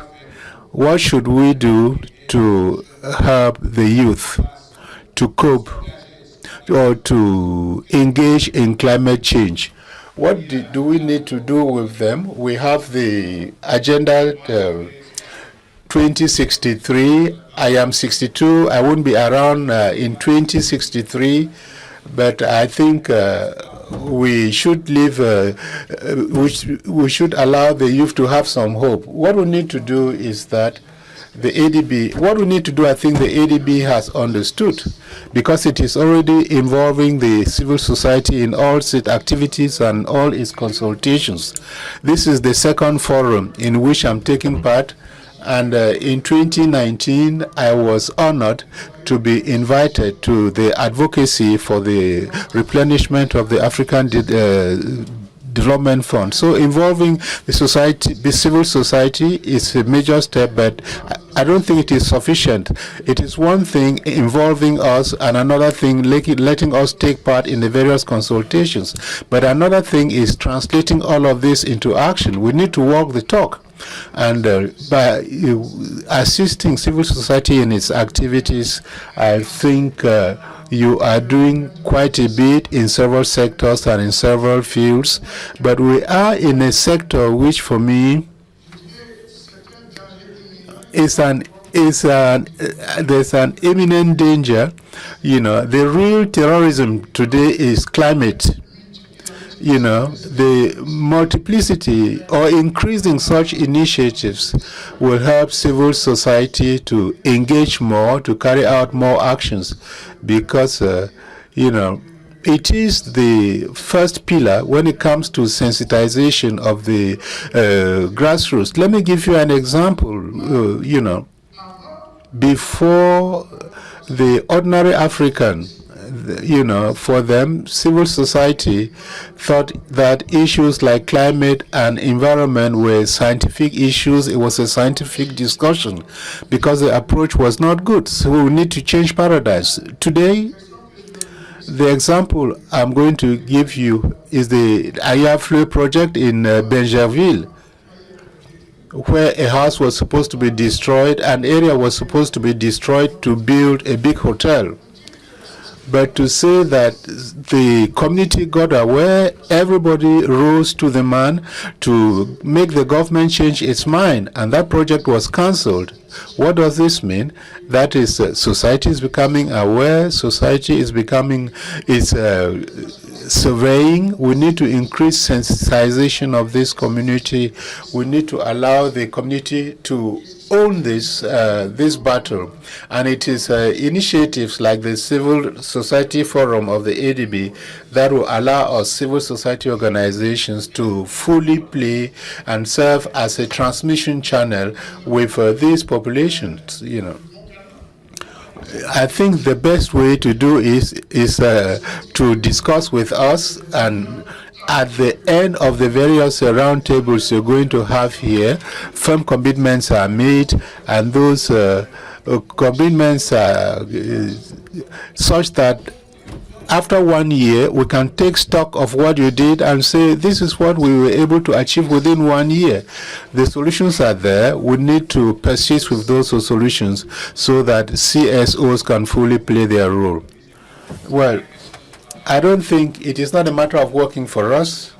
It is a matter of working with us. We're working together. Good.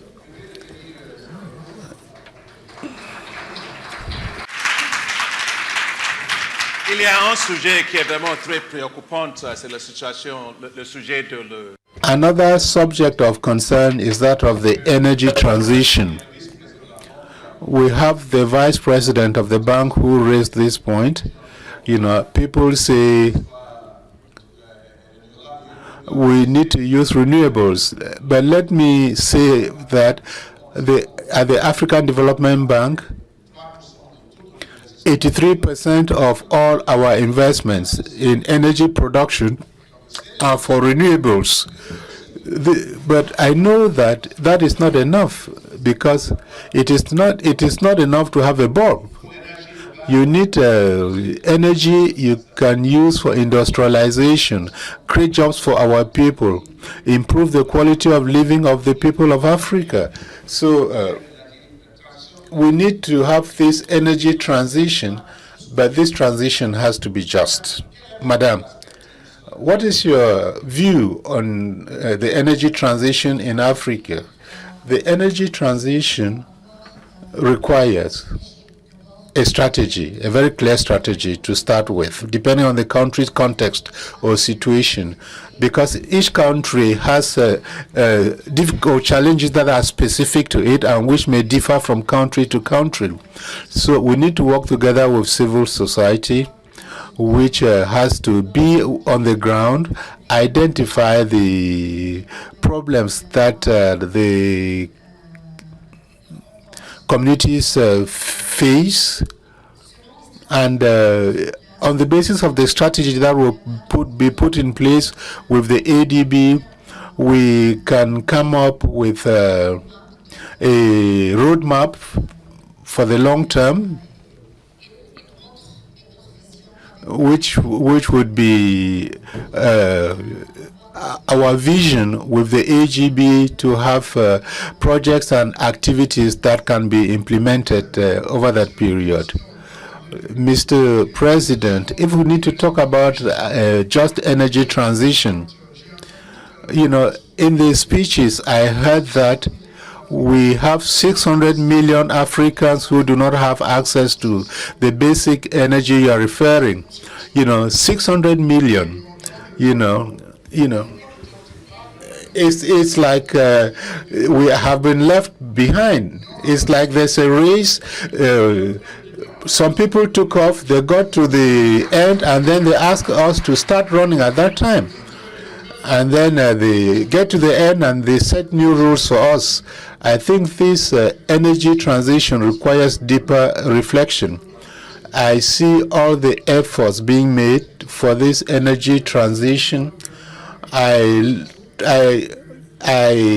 lived in Europe for a bit. I see that there are ministries that are in charge of ecology transition. These are senior ministries. And here we are not even at that stage yet to say we're going to have ministries allocated for that. Even when commitments are made at the highest states, at the highest levels, in the most industrialized or the most developed countries are the ones who have polluted the planet. And today they are telling us to make efforts to carry out this energy transition. And they made commitments at COP21 to assist us. We talked about the carbon tax that could finance projects that will help the energy transition. We may make commitments, but if those commitments are not respected, tell me, how many countries have made their effort to pay this debt? We are already lagging behind, and in addition to that, we are told we should stop. Let me ask the question to the people here. You know, how many of you have a solar panel in your house? It's expensive. Investing in renewables are not within the reach of everyone. It is expensive. You know, how do you ask the population to adapt to that? We are told to let fossil fuel, but what resources do we have to abandon fossil fuel? We are told to carry out sustainable agriculture, and I stand corrected by the president of FAPO. Today, to carry out sustainable agriculture, you know, you need to upgrade all the instruments that our farmers are using. Where will they get the resources to upgrade their equipment? So we need to balance things, because before asking us to do as the others, we'll do it in our way with the solutions that civil society may propose, and then see how we can move on. Otherwise, the energy transition that you want to be just may not be just, because this injustice goes back a long way. We need to repair that injustice first. I fully agree with you. You know that when people talk about the energy transition, we need to separate philosophy from pragmatic issues. This is not, philosophy doesn't give energy. It is the pragmatic things that give energy. As you said, 600 million Africans do not have access to energy. When you talk about the transition, it's just like you put a small, you are sowing a small seed. It has to grow, and it shoots. If it shoots, you have trees, and then you see what direction it goes. But if you don't have energy, what are you talking about? I agree with you as far as Africa is concerned. Our problem is that we want energy, full stop. It is very important. We will maximize or harness the maximum of the renewable potential we have. But I'm just coming from Cabo Verde. We invested in Cabolika project, which is a wind energy project. But there is a lot of the wind is not stable. So when we talk about that, we need grid stability, you need access, you need mobility, but you need stability and security of energy. And the last thing I want to say is that the energy transition cannot be done without money. You need money. And the countries that need to carry out the energy transition do not have the money because they have not industrialized and so on. So the money has to be on the table. And sometimes I engage at a global level, and I think there are megawatts, many megawatts of talk and zero funding. So that needs to change. But since you are here, since you are the people who will be in Egypt, let me tell you something very clear. If people talk about energy transition, I make a comparison. It's a cruise ship, a cruise ship, you know, this is what people use for vacation. They go on a cruise for vacation. That is what energy transition is for developed countries. You are in the boat, everything is calm, it is stable. You move from one room to the other, you move from one deck to the other, you play tennis and so on, and everything is calm because you have 100% energy. For African countries, it is like the small canoes, you know. And if you go too fast, you are going to fall over. So our hope, our aspiration is not to become a cruise ship, but rather to get out of the small canoe to become just a boat. That would be enough. So thank you. It is very important. I want to revisit another critical issue, and is the role of natural gas in this whole business of energy transition, because it is something where we've had a lot of discussion. And we're having this discussion today, and there will be discussions in future. So what do you think about this? What is your perspective? What do you think about natural gas? You look at the situation. In Russia, it has shut the taps, you know, the vents, the gas taps, and Europe is suffering. And many countries in Europe have reverted to coal. So they've done the transition the other way around, a backward transition, and worse off.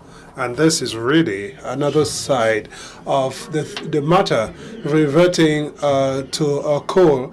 It's it's an opportunity for Africa, and we are lucky to have a country like Algeria that produces gas. And the Algerian gas is now the subject of, a race by the developed countries to, lay hands on that gas. And there's a sort of, a price hike, it's like a bid. And this should be another example. The others come first, we last. So you agree with me that we need to develop our gas infrastructure and to be able to take up our needs and the needs of the others. We can be self-sufficient, and it starts with us, and as you have suggested. Out of 8 women in Abidjan, only 3 can cook using gas. So we need to invest more. So let me ask the lady, do you think you need gas for cooking and other needs? Of course, we know the statistic. 300,000 women die yearly in the process of cooking day's meal, acheke, plantain. And you also have a further 300,000 children who die out of suffocation from smoke.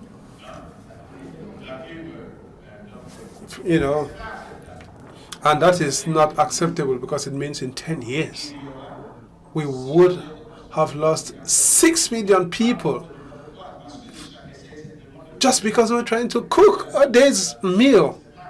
That is not acceptable. So what is your perspective on gas, and what would be the contribution of gas so as to raise the standards of living of our people? I believe that this is the role of the ministries, and they have to work together. And I'm happy to hear that we should start by being self-sufficient and then working on the infrastructure of each country so that we can ease the transition and use of gas. So it is important for all the stakeholders to work together alongside the civil society, obviously, to find solutions to all the challenges that we are currently facing on the global scene. You have the war in Ukraine, waged by Russia, and it is important to work in a sustainable manner for the projects that promote, gas-friendly uses. So if I understand you correctly, we need an energy mix to ensure that we use renewable energy to the best levels, but we also, work toward producing more liquefied petroleum gas so that women can have more, energy to cook. And well, gas can be a substitute. It can be a supplement. Gas should be, a substitute, form of energy. I know women who have gas at home, but who never use it to cook. So they only use gas to cook when they have something urgent to cook. So I say all three of us here are wearing glasses. I do not know why you're wearing glasses, but I'm wearing glasses because as a child, I was helping my mother to fan the flames, fan the fire. And then, something got into my eyes, and that is why I'm wearing glasses. Well, mine is age. So what I'm trying to say is that the green growth is really important, but Africa must not be impoverished in a sustainable manner. Africa must have the opportunity to maximize all its resources and ensure that there is an energy transition, and to ensure that transition is inclusive and that ensures that our population has a better quality of life. As you said, we shouldn't move the goalposts because somebody said we should not repeat the same mistakes we did. I said, if you made mistakes, that has helped you to be so developed and rich. Let me make the same mistake. Thank you, ladies and gentlemen.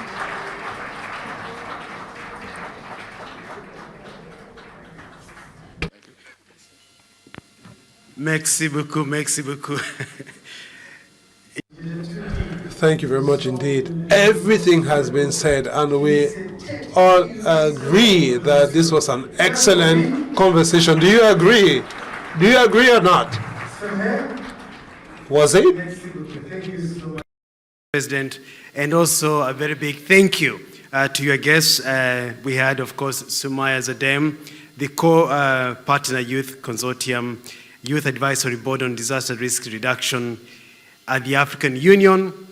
And we had Salif Traore, President Magic System Foundation. He's an artist, he's an ambassador for UNHCR, an ambassador for UNESCO. Why not an ambassador for the African Development Bank? So, Your Excellencies, ladies and gentlemen, is now we've come to the end of the opening session. what we now need to do is to put on the best smile you've ever had, because we want to do a family photo. So we are going to clear the stage, do a family photo, and then we'll let our chief guest leave because he's got other commitments. So if I can call our colleagues to come and clear the stage, I will appreciate. But in the meantime, may I express appreciation to our guest today, beginning with the chief guest, Dr. Kiumi Adesina, President of the African Development Bank Group. Mr. Sidi Brahima Danyogo, Director General for Environment in the Ministry of Environment and Sustainable Development. Your Excellency, Mr. Wael Badawi, Ambassador of the Arab Republic of Egypt. Your Excellency, Mr. Lee Sang-hyul, Ambassador of the Republic for Korea. Mr. Kolyang Palebele, President of the Pan-African Federation of Farmers in Africa. Thank you. A big thanks to Vice President Dr. Beth Danford. A big thank you to Vice President Dr. Kevin Kariuki. Our executive directors, members of the senior management team from the African Development Bank, a very big thank you to you as well. And for all the teams that have worked so hard, the civil society unit of the bank, and all the delegates here, and the teams that are assisting with everything that's going on here, the public address systems, a very, very big thank you. So now, yes? So the panelists, you'll come, that is Salif and Sumaya. You'll be on the first line with Mr. President. And then Mr. President. Yes. Yes. And then, yes.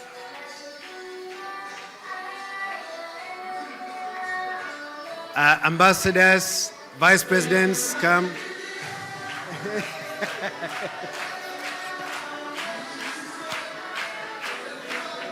Come. Come.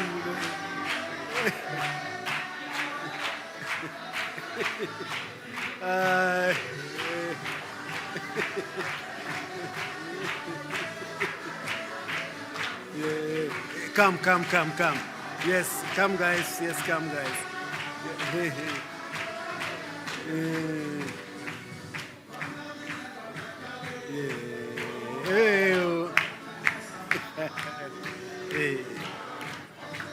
Yes, come and join here.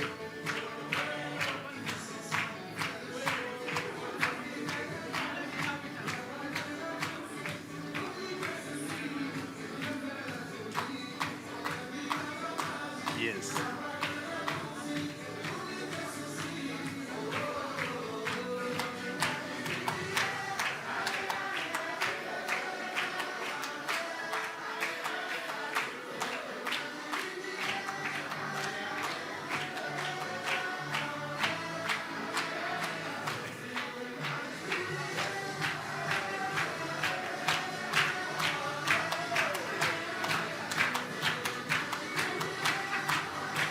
And then what? Is that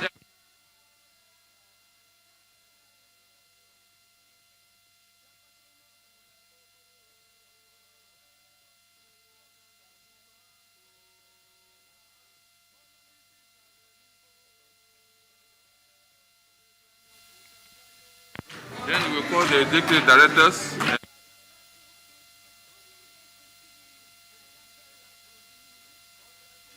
Okay, thank you.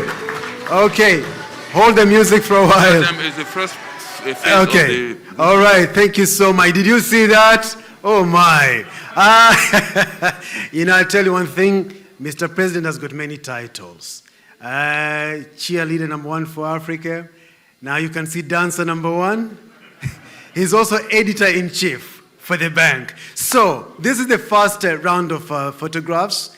And then after this, we'll ask executive directors to join, plus senior management of the bank. And then we'll invite the members of the civil society to join as well. Okay? So photographers.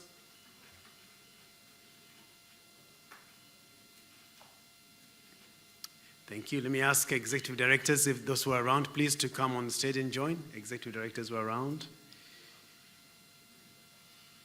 Okay. Maybe some have just left. Executive directors? Okay. Let's now have senior management of the bank. If you can come, Natalie and Alex and others. Come, senior management of the bank, if you can come and join. Yes, Alhamdulillah, that's very good. Yes, Jerusalem, that's really good. Yes.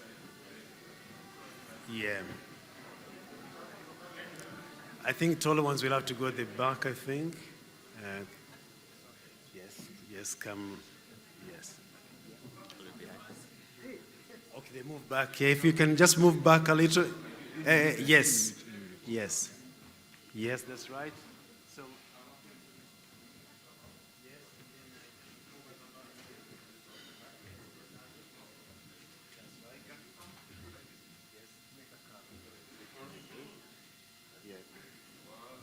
okay. Photographers, if you're happy, let's do it.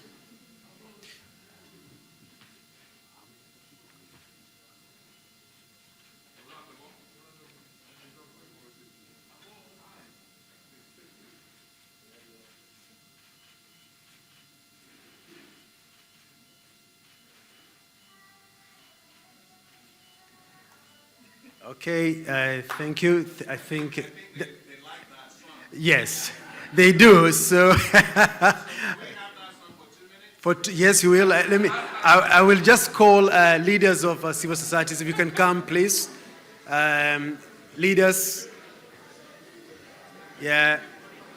You can do it here. Okay. Yes, come. Yeah, that's right.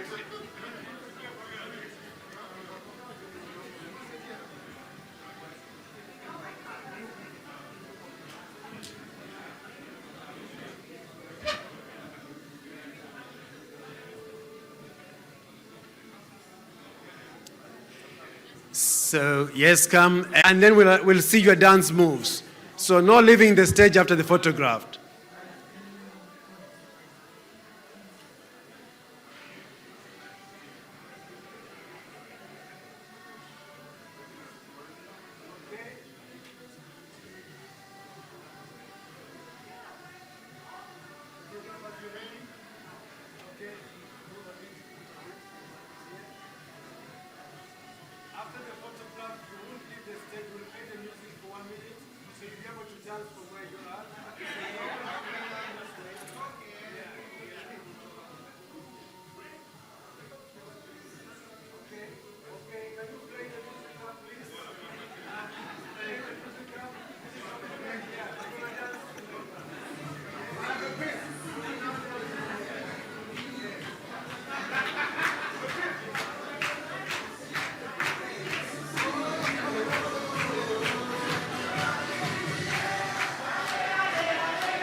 Okay.